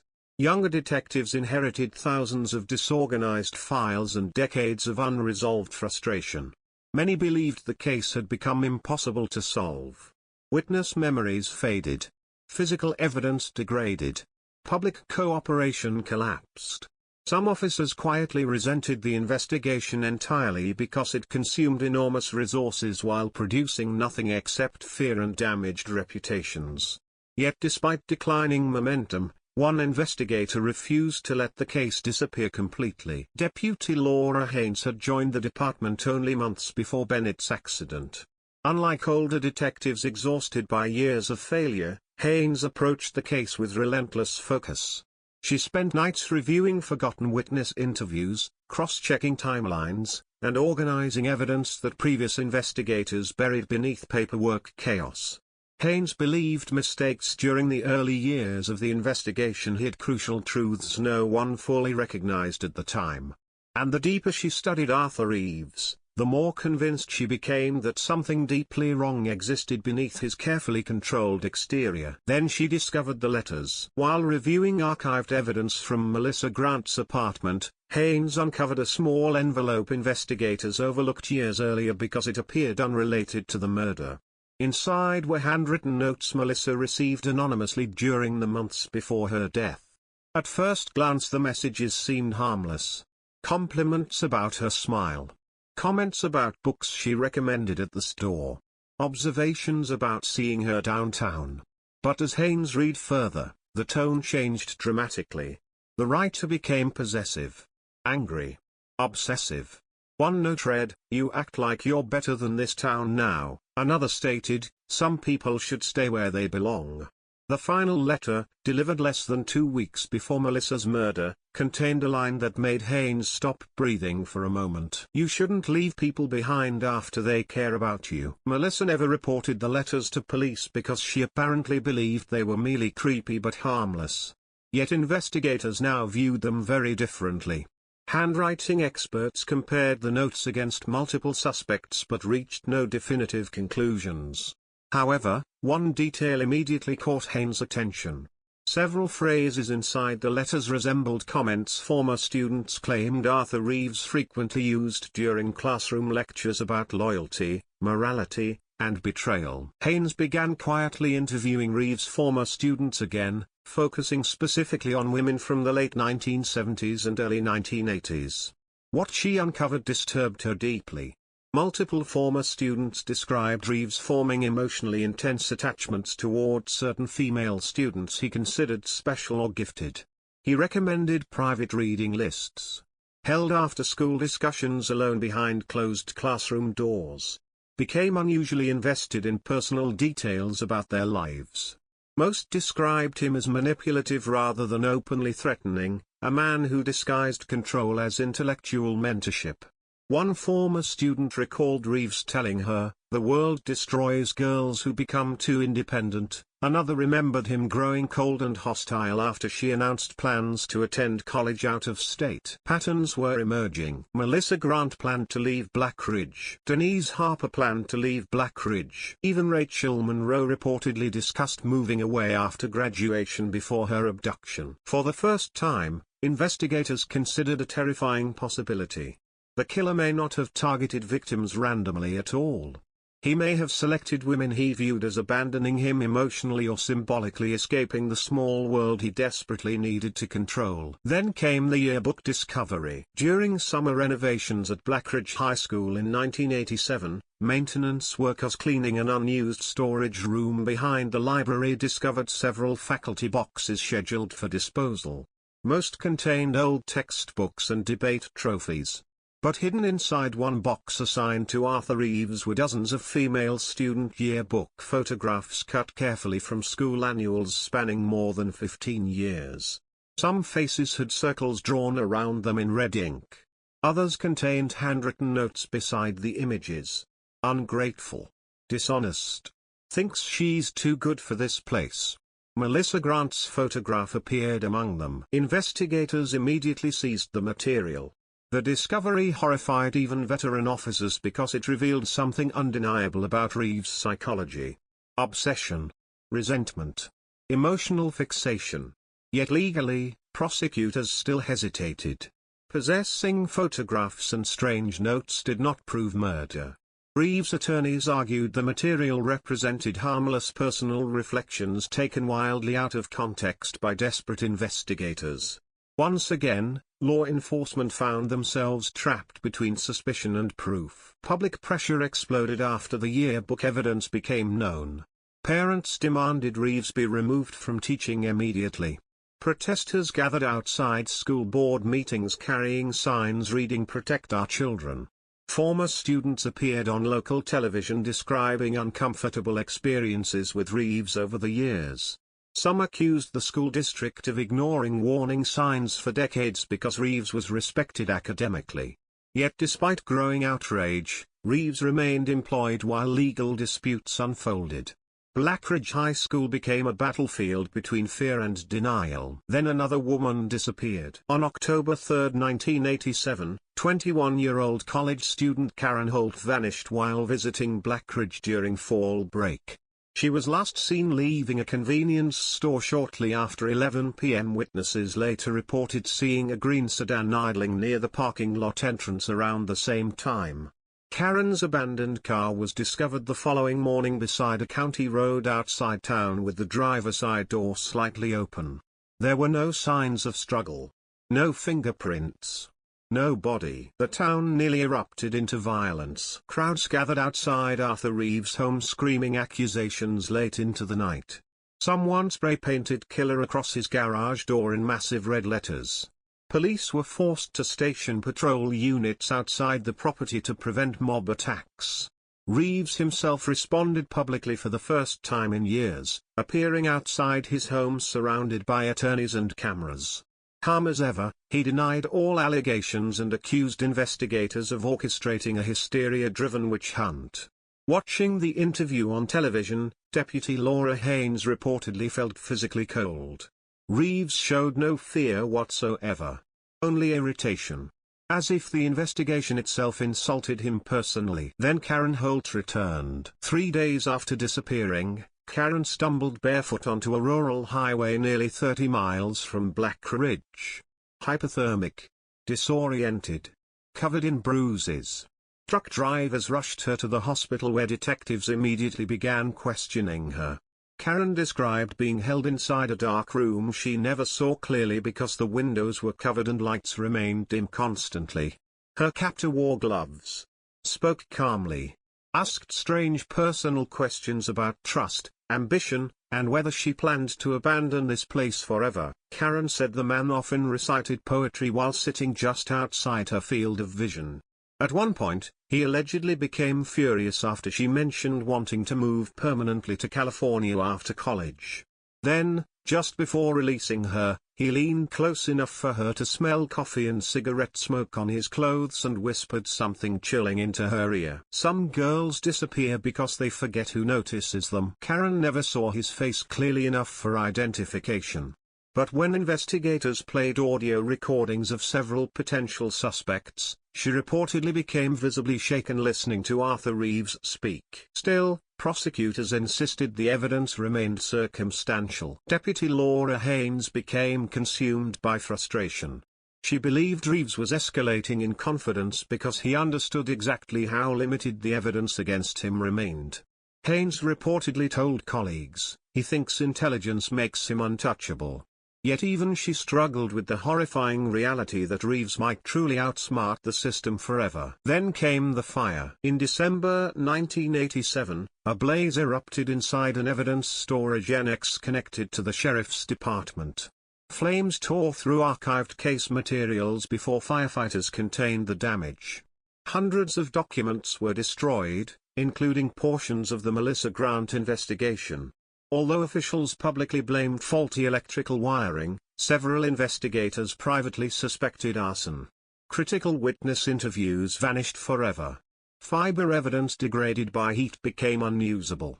Photographs disappeared beneath smoke and water damage. Someone had effectively erased parts of the investigation itself. Deputy Haynes believed the timing was no coincidence. And then another detail emerged that made the situation even more terrifying. Security logs revealed Arthur Reeves volunteered at a school fundraiser less than 2 blocks from the annex the night of the fire. No evidence placed him directly at the scene. No witnesses saw him near the building. But for investigators already convinced of his guilt, the implication felt impossible to ignore. Years passed afterward with no arrests. Karen Holt moved away permanently and refused further interviews. The town slowly stopped speaking openly about Melissa Grant because the story had become too painful, too exhausting, too unresolved. Arthur Reeves eventually retired from teaching in the early 1990s after more than 3 decades inside Blackridge schools. He received a retirement plaque. Applause. A standing ovation from faculty members who either doubted the accusations or simply wanted normalcy restored.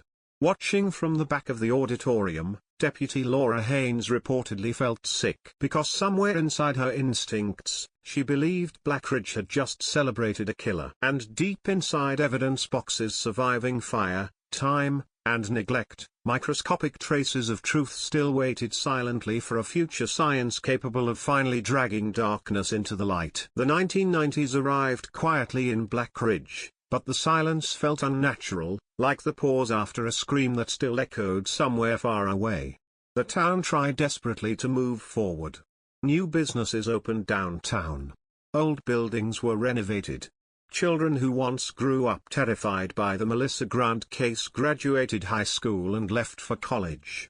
Yet beneath every attempt at normal life remained the same unspoken fear that had haunted Blackridge for over a decade. The killer had never been caught. Denise Harper was still missing. Karen Holt still woke from nightmares she refused to describe publicly. And Arthur Reeves, now retired, continued living peacefully less than 3 miles from the football field where Melissa's body had been discovered. To outsiders, Reeves appeared harmless, elderly, educated, polite. He spent mornings reading newspapers inside diners while waitresses poured his coffee without hesitation. He attended church every Sunday carrying a worn leather Bible beneath one arm. Neighbors described him as quiet but respectful. Some even defended him openly, arguing the police destroyed his reputation through obsession and incompetence. Younger residents who barely remembered the original murders often viewed Reeves as a victim himself, a man condemned by rumor rather than evidence. That shift terrified Deputy Laura Haynes more than anything else. Time was slowly washing suspicion away. But Haynes never stopped investigating. While the official task force had essentially dissolved, she continued reviewing the case privately whenever department workload allowed. She believed the answer still existed somewhere inside forgotten evidence or overlooked details buried beneath years of confusion. By 1992, forensic science was evolving rapidly across the country. DNA analysis, though still limited and expensive, had begun transforming homicide investigations. Cases once considered hopeless were suddenly reopening. Criminals who escaped justice for decades were finally being identified through microscopic biological traces. Haynes became obsessed with one particular piece of evidence preserved since 1981. The skin fragments recovered beneath Melissa Grant's fingernails during the autopsy. For years the sample remained useless because early forensic technology could not extract a complete profile. But advances in laboratory methods offered new possibilities.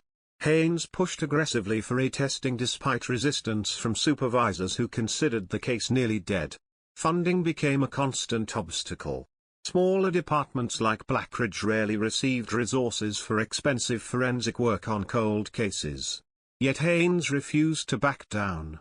She contacted state agencies, forensic consultants, even university researchers searching for anyone willing to re-examine the evidence. Then, in late 1993, she finally received approval. The biological sample was transported under heavy documentation to a state laboratory specializing in emerging DNA analysis techniques. Investigators waited months for results while technicians attempted extraction procedures far beyond anything available during the original investigation. Hope inside the department remained cautious because decades-old evidence often degraded beyond usefulness. Still, Haynes felt something shifting for the first time in years. Science was catching up to the killer. Then the phone call came. Laboratory analysts successfully recovered a partial male DNA profile from the fingernail evidence. The breakthrough electrified everyone connected to the case. Detectives celebrated cautiously inside the department while reporters flooded Blackridge again searching for updates. Headlines exploded across regional newspapers.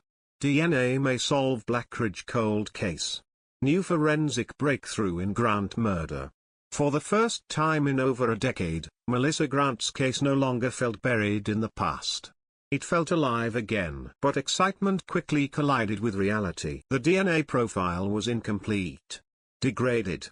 Insufficient for direct identification without comparison to a suspect. National criminal databases remained limited during the early 1990s, and Arthur Reeves had never been arrested or convicted of any qualifying offense requiring DNA collection. Investigators possessed a ghost profile without a face attached to it. Once again, the truth hovered just beyond reach. Still, Haynes saw opportunity where others saw another dead end. She began quietly rebuilding the case against Reeves from the ground up. Former students were re-interviewed. Archived witness statements were digitized and cross-referenced. Old timelines were reconstructed using modern methods. And the more Haynes dug into Reeves' history, the more disturbing patterns emerged. Multiple women described nearly identical experiences spanning decades. Reeves would initially appear supportive, intellectual, almost charming. He encouraged female students to discuss literature privately. He praised ambition while subtly discouraging independence from him emotionally. Then, if a woman distanced herself or prepared to leave town, his behavior shifted dramatically. Coldness. Resentment. Manipulation. Some women recalled Reeves making cryptic comments about loyalty and betrayal after they rejected his attention. Others described feeling watched unexpectedly around town afterward. One former student named Allison Pierce provided investigators with especially chilling testimony. During interviews in 1994, Pierce admitted Reeves became obsessed with her during senior year after learning she planned to attend college in New York. According to Allison, Reeves once drove beside her while she walked home after debate practice and quietly said through the passenger window, "Big cities destroy girls like you." She reported the incident to no one at the time because Reeves never threatened her directly.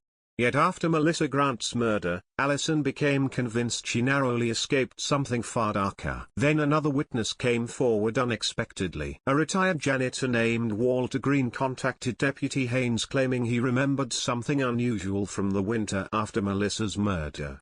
Green worked maintenance at Blackridge High School during the early 1980s and occasionally accessed the basement utility areas beneath the auditorium.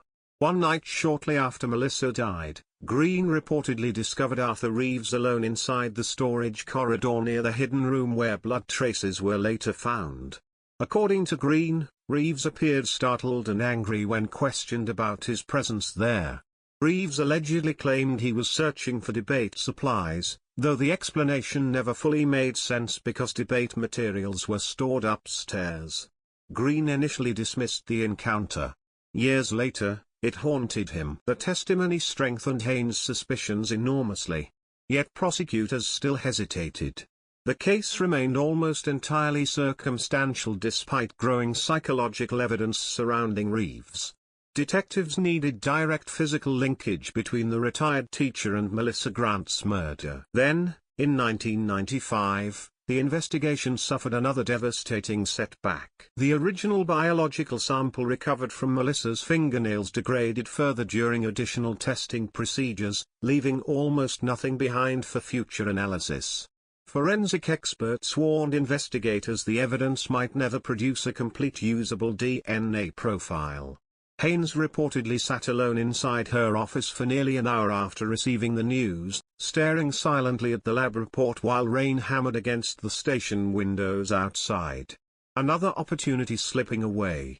another door closing. But the darkness surrounding the case was about to deepen even further. On September 18, 1995, Arthur Eves' wife, Eleanor Eves, died suddenly inside their home from what doctors initially ruled a heart attack.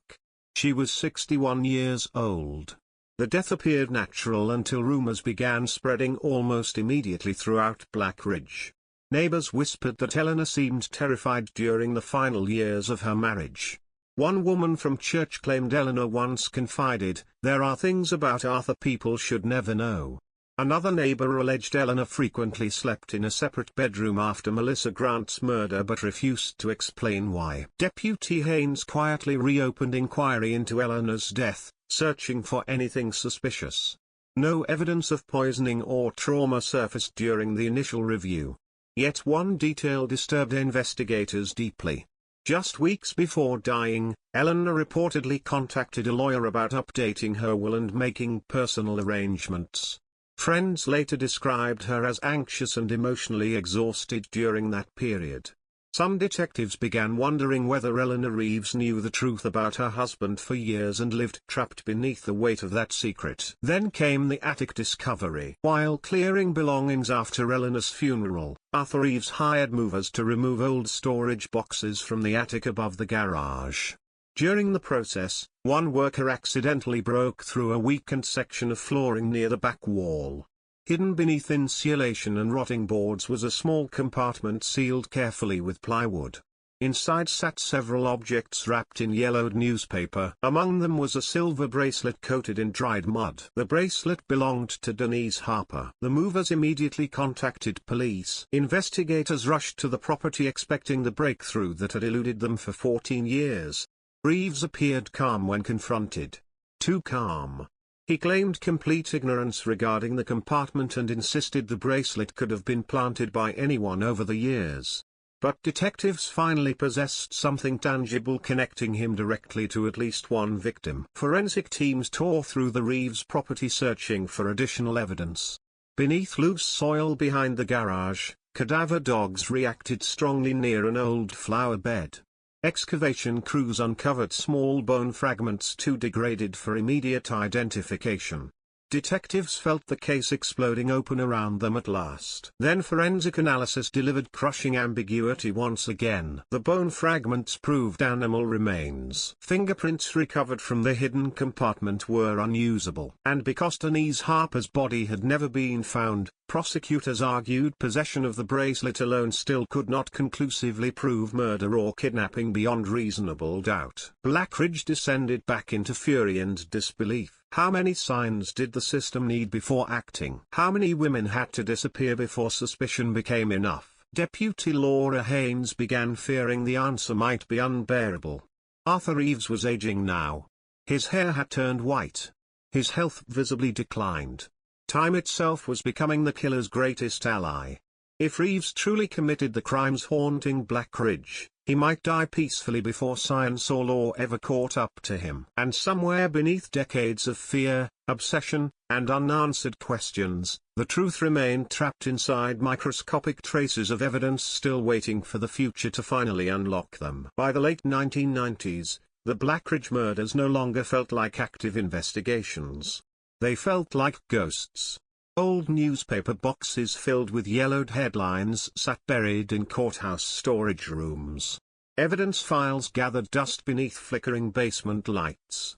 Younger deputies entering the department recognized Melissa Grant's name only because older detectives still spoke about her in lowered voices late at night.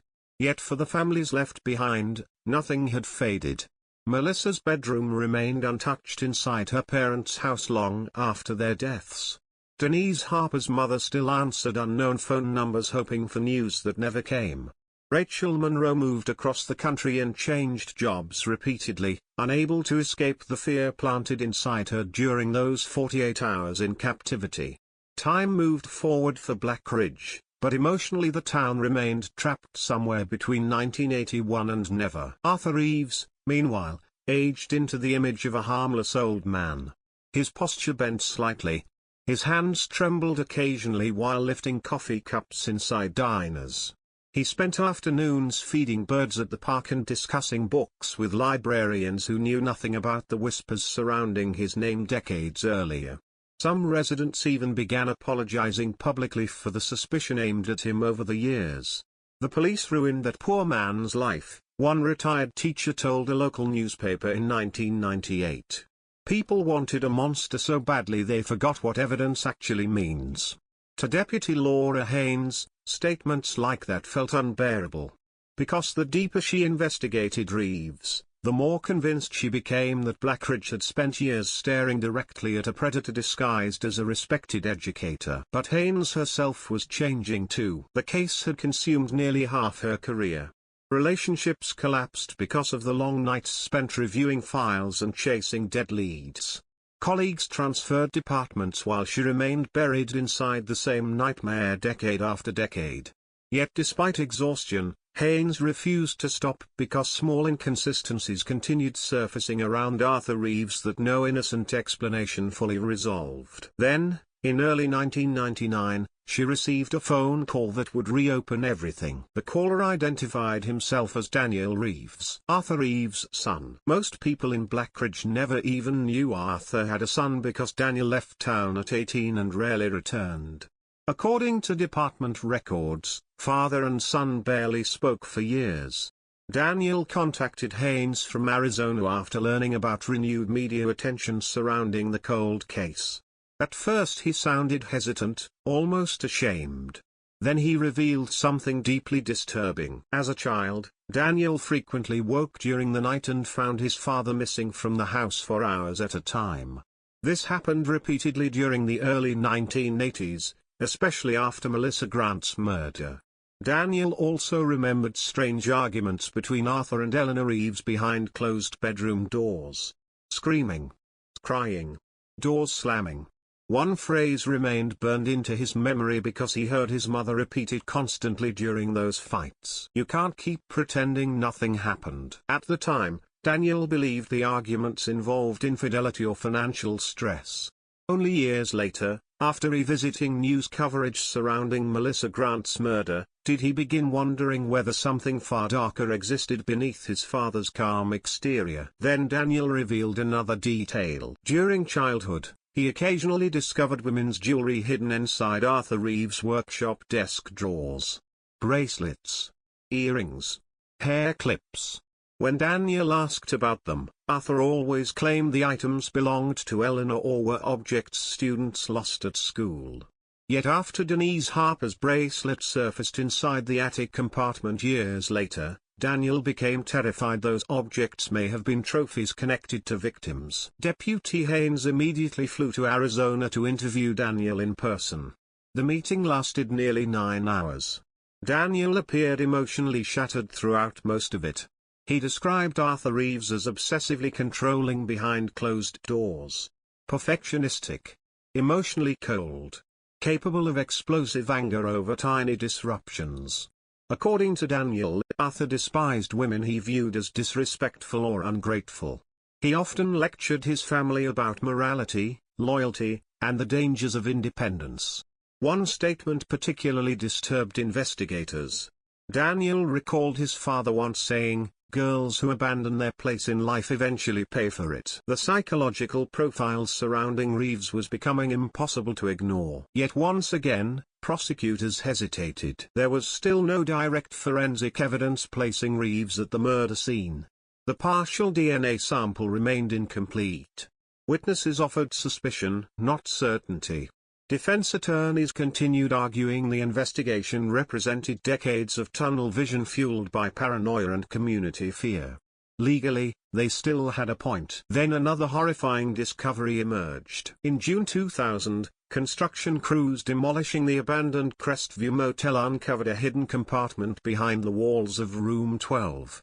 Detectives remembered the location instantly because years earlier investigators found newspaper clippings about Melissa Grant stored there. This time, however, workers discovered something far more disturbing. Hidden beneath insulation inside the wall cavity sat several cassette tapes wrapped carefully in plastic to protect them from moisture. When investigators played the recordings, the room reportedly fell silent. The tapes contained audio diaries recorded by an unidentified male voice discussing women from Black Ridge over a span of several years. Some entries sounded calm and analytical. Others drifted into disturbing resentment and fantasy. The speaker described feeling betrayed by women who ignored or rejected him. He discussed watching certain women secretly around town.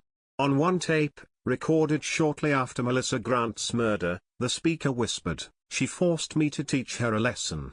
Another recording included a line that made Deputy Haynes physically nauseous. They all think leaving makes them special. Investigators immediately pursued voice analysis comparing the recordings to Arthur Reeves.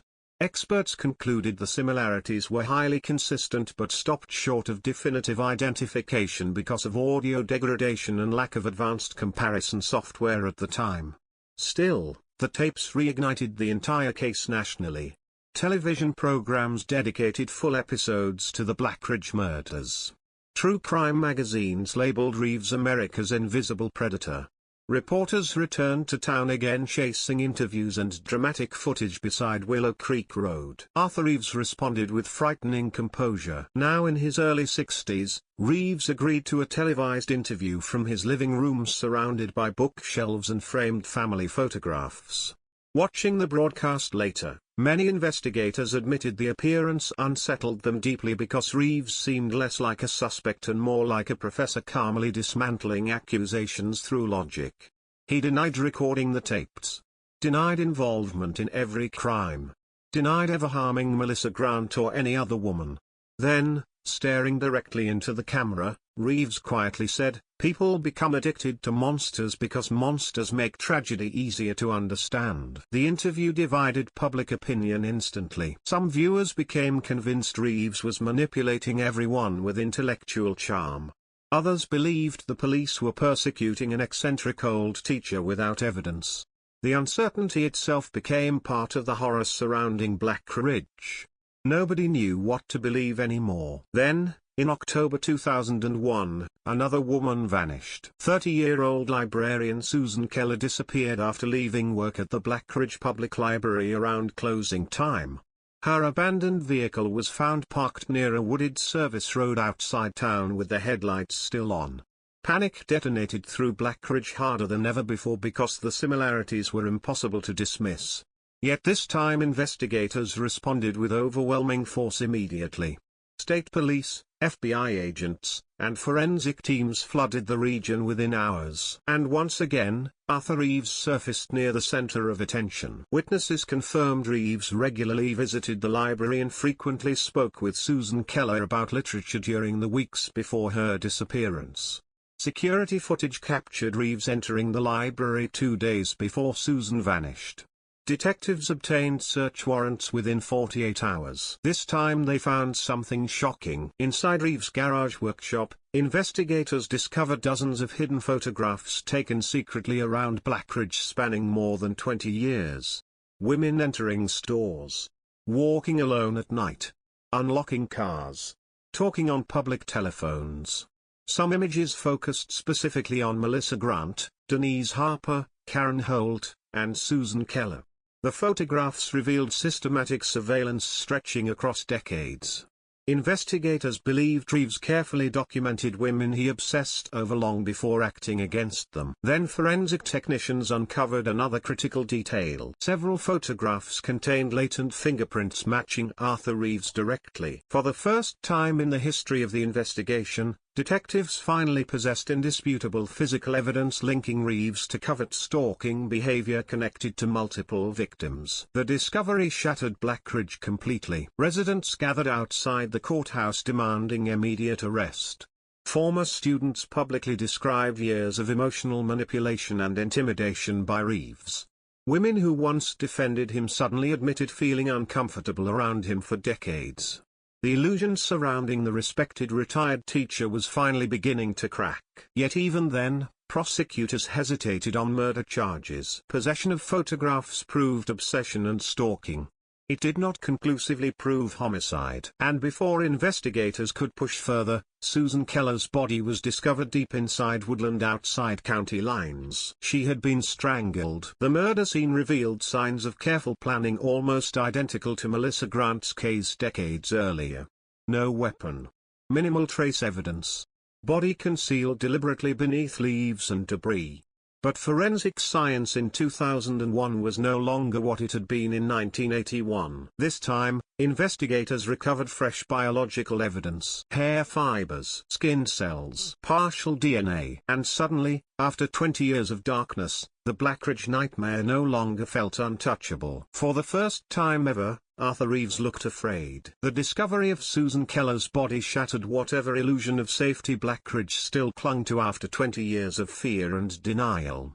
The town erupted into full panic once again, but this time the terror felt different. Older. Meaner. Exhausted by decades of unanswered questions. Melissa Grant's murder had once seemed like an isolated nightmare. Denise Harper's disappearance transformed it into a haunting mystery. But Susan Keller's death in 2001 forced everyone to confront the possibility that the same predator had been operating quietly across generations while living openly among them the entire time. Television vans lined the courthouse square before sunrise. Helicopters circled above the woods where Susan's body was found. National media descended on Blackridge with brutal intensity, broadcasting headlines that turned the town into a symbol of institutional failure. DID police let a serial killer walk free for 20 years. Retired teacher linked to multiple cold cases. Protesters gathered outside the sheriff's department demanding answers while others crowded around Arthur Reeves' home screaming accusations late into the night. Deputies were forced to barricade the property after someone hurled a brick through Reeves' front window with the word monster painted across it in red spray paint. Inside the investigation, everything changed overnight. The biological evidence recovered from Susan Keller's body was far stronger than anything investigators possessed in previous cases.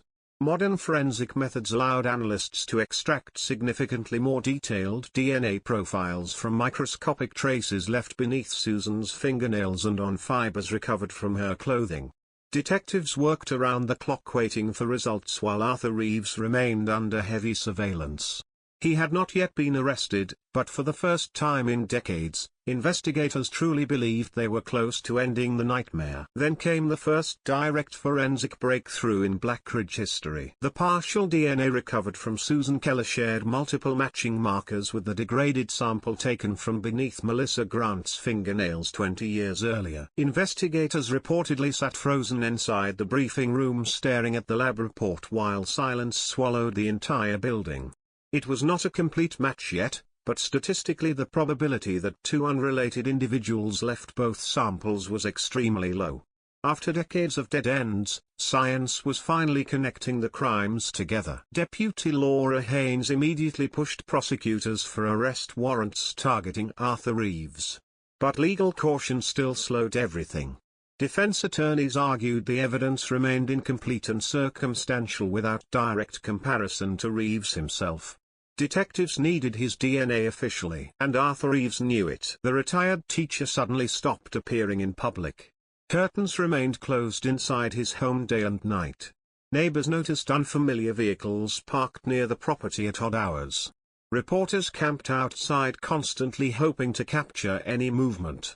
Investigators feared Reeves might flee town or destroy critical evidence before warrants could be secured. Surveillance teams monitored him 24 hours a day. Then something terrifying happened. On October 28, 2001, Arthur Reeves disappeared. At 6:40 a.m., detectives assigned to overnight surveillance noticed Reeves' vehicle was gone from the driveway. The house appeared dark and empty. Officers entered the property under emergency authority fearing suicide, escape, or destruction of evidence. Inside they discovered signs of hurried departure. Clothing drawers partially emptied. Bathroom cabinets open. Several framed photographs removed from walls. Most disturbing of all, investigators found papers burning inside a metal trash barrel behind the garage. Someone had been destroying documents. Forensic teams recovered partially burned journal pages from the ashes. Although badly damaged, several fragments remained readable. One line appeared repeatedly among the surviving pages. They were never innocent. The manhunt exploded across multiple states within hours. Arthur Reeves became one of the most recognizable fugitives in America overnight. His face appeared across national broadcasts while federal agents joined the search officially. Helicopters scanned highways. Roadblocks appeared near state lines. Tips flooded call centers by the thousands. Some claimed Reeves fled toward Canada. Others insisted he was hiding inside Black Ridge itself. Panic returned harder than ever because people suddenly realized something horrifying. If Reeves truly ran because he feared exposure, then investigators may have spent 20 years hunting the right man all along. Deputy Laura Haynes barely slept during the first week of the search. She coordinated interviews, reviewed sightings, and reconstructed Reeves' possible movements obsessively. Yet beneath the adrenaline and chaos, another feeling consumed her: rage.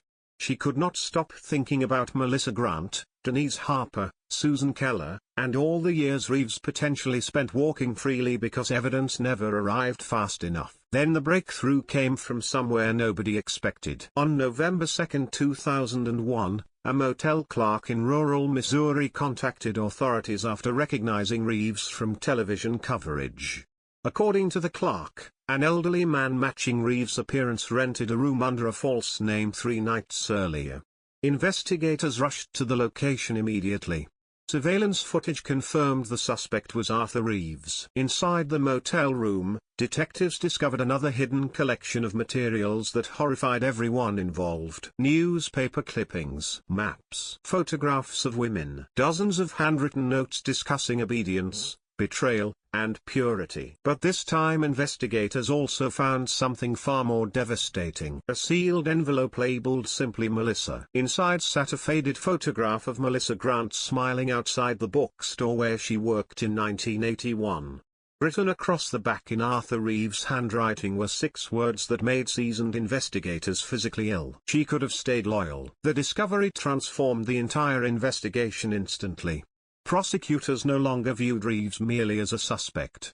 They believed they were hunting a serial predator whose psychological obsession spanned decades. Yet Arthur Reeves remained missing. For nearly 3 more weeks the manhunt consumed national attention. Then, on November 20, authorities finally located Reeves hiding inside an isolated cabin near the Arkansas border. Federal agents surrounded the property before dawn. According to official reports, Reeves surrendered without resistance after stepping slowly onto the porch carrying a flashlight and wearing the same calm expression witnesses remembered from decades earlier. The arrest stunned the country. Television networks interrupted broadcasts to announce the capture. Black Ridge residents gathered outside bars, diners, and electronics stores watching live coverage with expressions somewhere between relief and disbelief. Some cried openly. Others simply stared silently at the screen as Arthur Reeves, now 70 years old, was led into custody wearing handcuffs after decades of suspicion. But the most shocking moment came during initial questioning. Investigators expected denial immediately. Instead, Reeves reportedly leaned back in his chair, looked directly at Deputy Laura Haynes, and quietly asked one question. "Did you ever find Denise?" The room went completely silent. Denise Harper's body had never been publicly connected to Reeves during media coverage surrounding the manhunt. Only investigators knew specific details about evidence tied to her disappearance. For Laura Haynes, the statement felt like confirmation more chilling than any confession. Yet even then, Reeves refused to admit murder directly. Over the next several weeks investigators interrogated him repeatedly while prosecutors assembled what became one of the largest cold case prosecutions in state history. Reeves answered questions calmly, sometimes almost academically, discussing criminal psychology and media obsession as if observing the investigation from outside himself. He denied killing Melissa Grant, denied abducting Rachel Monroe, denied murdering Susan Keller. Yet he repeatedly made strange statements implying knowledge only the offender could possess. At one point, Reeves reportedly told investigators, "People always think violence comes from anger. Sometimes it comes from disappointment." Another time he quietly remarked, Girls who leave small towns don't realize how invisible they become. The psychological warfare exhausted everyone involved. Meanwhile, forensic scientists continued analyzing evidence recovered from the Missouri motel room and Reeves' abandoned property. Advances in DNA technology were finally accomplishing what decades of investigation could not. Hair recovered from Susan Keller's body matched Arthur Reeves' directly. Skin cells recovered beneath Melissa Grant's fingernails now aligned more strongly with Reeves than ever before after updated testing methods enhanced the degraded sample. Fiber evidence from multiple victims linked back to fabrics recovered inside Reeves' vehicles over the years. For the first time since 1981, the nightmare haunting Blackridge was becoming scientifically undeniable. Then came another devastating revelation. During renewed excavation beneath the old Reeves property, cadaver dogs alerted investigators near the edge of an overgrown drainage area behind the garage. Digging crews worked for nearly 16 hours before uncovering partial skeletal remains buried deep beneath layers of soil and concrete debris. Dental records confirmed the body belonged to Denise Harper. Blackridge collapsed emotionally all over again. Denise's mother fainted during the press conference announcing the identification. Reporters flooded the town harder than ever before. Former students of Arthur Reeves began contacting police from across the country sharing disturbing memories they had buried for decades. The image of the respected teacher finally died completely. In its place stood something far darker. A predator who may have manipulated, stalked, abducted, and murdered women while maintaining the appearance of ordinary suburban respectability for over 20 years. And as prosecutors prepared for trial, Deputy Laura Haynes realized something deeply unsettling. Despite the evidence, despite the bodies, despite the DNA and hidden photographs and burned journals, Arthur Reeves still looked calm, almost relieved. As if after 42 years of hiding, he was finally ready to stop pretending. The trial of Arthur Reeves began in September 2002 beneath a storm of media attention unlike anything Blackridge had ever experienced. Satellite trucks crowded every street surrounding the courthouse before dawn each morning. Reporters shouted questions behind barricades while helicopters circled overhead broadcasting live footage across the country. People traveled from other states just to stand outside the building where the man accused of terrorizing Blackridge for more than 2 decades would finally face judgment. Some carried photographs of Melissa Grant and Denise Harper. Others held signs demanding life imprisonment or execution. Yet despite the outrage surrounding him, Arthur Reeves entered the courthouse each day with the same unsettling calm that had haunted investigators for years. Dressed in grey suits and thin wireframe glasses, he looked less like a serial predator and more like a retired professor attending a lecture. That contrast disturbed people deeply, because sitting only a few feet from grieving families was the horrifying possibility that evil did not always announce itself through rage or madness. Sometimes it arrived politely, soft-spoken, educated, controlled. Prosecutors opened the case with brutal clarity. They described Reeves as a manipulative predator who spent decades stalking women he viewed as emotionally abandoning him before escalating into violence when rejection shattered his need for control. Melissa Grant became the first known victim. Denise Harper followed. Susan Keller represented the final escalation that ultimately exposed him. Investigators also believed Reeves abducted Rachel Monroe and Karen Holt years earlier but lacked sufficient evidence for formal charges connected to those attacks. The prosecution called him a hidden killer protected by time, technology limitations, and his own carefully constructed reputation. Defense attorneys attacked immediately. They argued the case represented 40 years of paranoia built around coincidence, damaged memories, and emotionally charged assumptions. Reeves' lawyers insisted investigators became so obsessed with him that they ignored alternative suspects and interpreted ordinary behavior as evidence of monstrous intent. The defense pointed repeatedly toward the absence of direct eyewitness identification. No one saw Reeves kill Melissa Grant. No one witnessed Denise Harper's murder. Much of the prosecution's case depended on forensic science, psychological profiling, and circumstantial patterns built over decades. The defense strategy was clear. create enough uncertainty to fracture the emotional momentum surrounding the case. Then the witnesses began testifying. Melissa Grant's former co-workers described Arthur Reeves lingering inside the bookstore watching Melissa for long periods without purchasing anything. Former students recounted manipulative behavior stretching back years before the murders. Rachel Monroe appeared visibly trembling while describing the voice of the man who abducted her in 1983. Though she still could not identify Reeves directly, she admitted hearing him speak inside the courtroom made her physically ill because it sounded too familiar. Karen Holt broke down crying while recounting the whisper she heard before being released after her own abduction. Some girls disappear because they forget who notices them. Prosecutors then revealed journal fragments recovered from Reeves' burned documents containing nearly identical wording. But the most devastating testimony came from Deputy Laura Haynes. By the time she entered the witness stand, Haynes had spent nearly 15 years buried inside the Black Ridge investigation.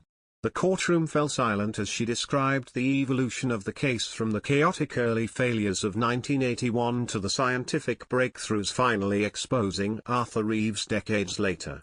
Calm but visibly emotional, Haynes walked jurors through every major discovery. The anonymous letters sent to Melissa. The hidden photographs. Denise Harper's bracelet inside Reeves' attic compartment. The cassette tapes recovered from Crestview Motel. The surveillance patterns surrounding victims. The forensic evidence connecting Susan Keller's murder directly to Reeves. Then prosecutors introduced the DNA evidence. The courtroom reportedly became so quiet that journalists later claimed they could hear paper moving across tables while forensic analysts testified. Scientists explained how advances in DNA technology allowed investigators to compare microscopic biological traces across decades despite severe degradation. Skin cells beneath Melissa Grant's fingernails shared critical markers with Arthur Reeves. Hair recovered from Susan Keller's body matched Reeves conclusively. Fibers found on multiple victims corresponded to materials recovered from Reeves' vehicles and workshop. Statistical probabilities reached levels almost impossible to dismiss rationally. For the first time in Black Ridge history, science finally gave the dead a voice. Still, Arthur Reeves remained eerily composed throughout the proceedings. He took notes constantly during testimony. Occasionally whispered observations to defense attorneys. Rarely displayed visible emotion even while listening to horrific descriptions of violence linked to him. Some jurors later admitted his calmness frightened them more than anger would have. It felt unnatural. Controlled beyond normal human behavior. Then came the prosecution's most explosive moment. Investigators played excerpts from the cassette tapes recovered inside Crestview Motel. The distorted male voice filled the courtroom speakers slowly, dripping with bitterness and obsession. She forced me to teach her a lesson. They all think leaving makes them special. Monsters survive because nobody wants to believe they're ordinary. Jurors reportedly shifted uncomfortably in their seats as the recordings echoed through the room. Audio experts testified the voice patterns aligned strongly with Arthur Reeves despite defense objections. Then prosecutors revealed something even more devastating. A forensic linguistics specialist concluded that phrases appearing in the anonymous letters sent to Melissa Grant matched unique speech patterns Reeves used repeatedly in classroom writings, personal journals, and recorded conversations. The walls around him were finally closing. Yet Arthur Reeves still refused to break. Everything changed during the 6th week of trial. The prosecution called Daniel Reeves to testify against his own father. Watching Arthur Reeves react to his son's appearance became one of the most unforgettable moments inside the courtroom. For the first time since proceedings began, witnesses noticed visible emotion cross Reeves' face. Not fear. Not sadness. Anger. Daniel testified for nearly 4 hours describing life inside the Reeves household during the years surrounding Melissa Grant's murder. He recounted late-night disappearances. Violent arguments between Arthur and Eleanor Reeves. Women's jewelry hidden inside workshop drawers. Obsessive lectures about betrayal and loyalty. Then Daniel described something he had never told investigators before. Several weeks after Melissa Grant's murder, Daniel accidentally entered his father's basement workshop late at night and discovered Arthur burning photographs inside a metal barrel. According to Daniel, one photograph briefly slipped free before catching fire completely. He remembered seeing Melissa Grant's face. The courtroom exploded into chaos. Defense attorneys objected furiously while prosecutors pushed forward aggressively. Daniel admitted he buried the memory for years because fear controlled his childhood. Arthur Reeves allegedly warned him repeatedly never to interfere with adult matters. Daniel described living under constant emotional intimidation from a father who valued obedience above affection. Then prosecutors asked the question everyone waited decades to hear. Do you believe your father killed Melissa Grant? Daniel Reeves looked toward Arthur silently for several seconds before answering. Yes. Arthur Reeves stared back without expression. The emotional impact shattered the courtroom. Melissa Grant's remaining relatives sobbed openly. Denise Harper's mother covered her face with both hands. Even some journalists reportedly cried during testimony. Yet the most chilling moment of the entire trial still had not arrived. It happened unexpectedly during cross-examination near the end of proceedings. Defense attorneys attempted portraying Arthur Reeves as a misunderstood intellectual persecuted by a town desperate for closure. They emphasized his teaching career, community involvement, and lack of prior convictions. Then one attorney asked Reeves directly whether he had anything to say regarding the accusations destroying his life. For several seconds Reeves remained silent. Then he slowly removed his glasses, folded them carefully, and leaned toward the microphone. What happened next froze the courtroom. I spent 30 years teaching people how stories work, Reeves said quietly. The problem with stories is that once people choose a villain, they stop looking for truth. The statement itself was disturbing enough. But then Reeves continued speaking despite attorney objections. Melissa was unhappy. Denise was reckless. Susan was lonely. Everyone keeps pretending these women were innocent victims wandering through perfect lives until darkness arrived from nowhere. That isn't reality. People create consequences around themselves every day. Gasps erupted across the courtroom instantly. Prosecutors objected repeatedly, but Reeves kept talking. You want monsters because monsters simplify guilt. You don't want to admit ordinary people carry darkness with them already. Judge Harold Fenwick finally ordered Reeves to stop speaking.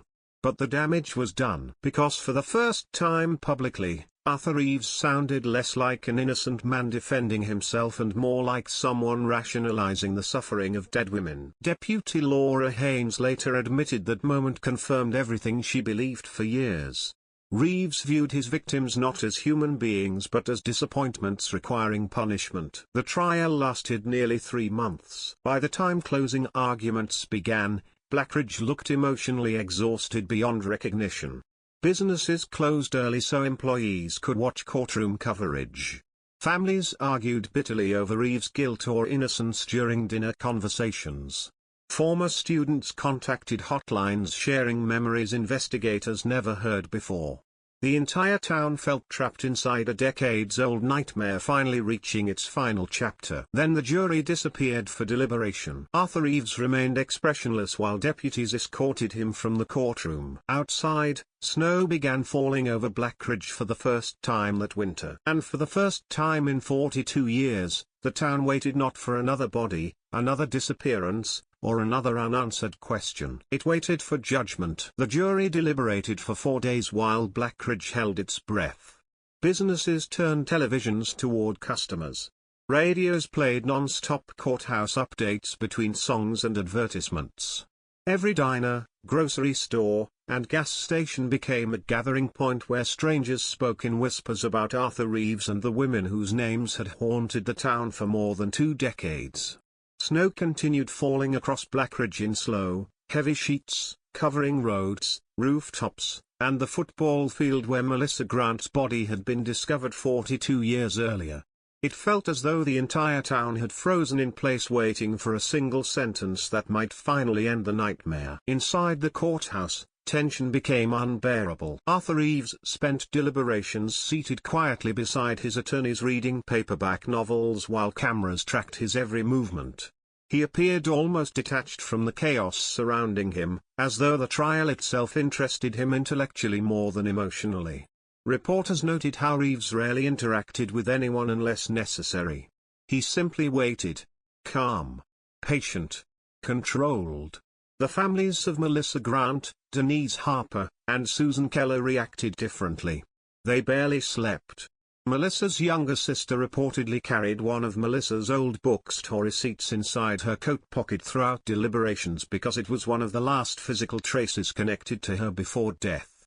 Denise Harper's mother refused interviews entirely, terrified hope itself might collapse one final time. Deputy Laura Haynes remained inside the courthouse nearly every hour during deliberations. Colleagues later said she looked emotionally hollow, as if 20 years of obsession had finally drained everything from her except determination. She understood better than anyone how fragile the case still was despite overwhelming evidence. One fractured juror. One doubt. One successful argument from the defense regarding contamination, memory distortion, or forensic interpretation could destroy decades of work permanently. Then, shortly after 11 a.m. on the fourth day, the jury sent a message to the judge. A verdict had been reached. News spread through Black Ridge in less than 3 minutes. Traffic flooded downtown streets instantly.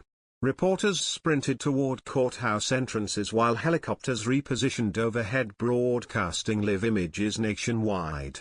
Inside the courtroom, silence settled over everyone as jurors filed slowly into their seats. Arthur Reeves adjusted his glasses and folded his hands together calmly on the defense table. Deputy Laura Haynes sat directly behind prosecutors beside Melissa Grant's surviving relatives. Nobody moved. Nobody coughed. The air itself felt heavy. Then the clerk began reading. On the charge of first-degree murder in the death of Melissa Grant. Guilty. Melissa's sister collapsed into tears instantly. Arthur Reeves did not react. On the charge of kidnapping and murder in the death of Denise Harper. Guilty. Denise's mother screamed so loudly deputies rushed toward her believing she was injured. Years of grief erupted from her all at once inside the packed courtroom.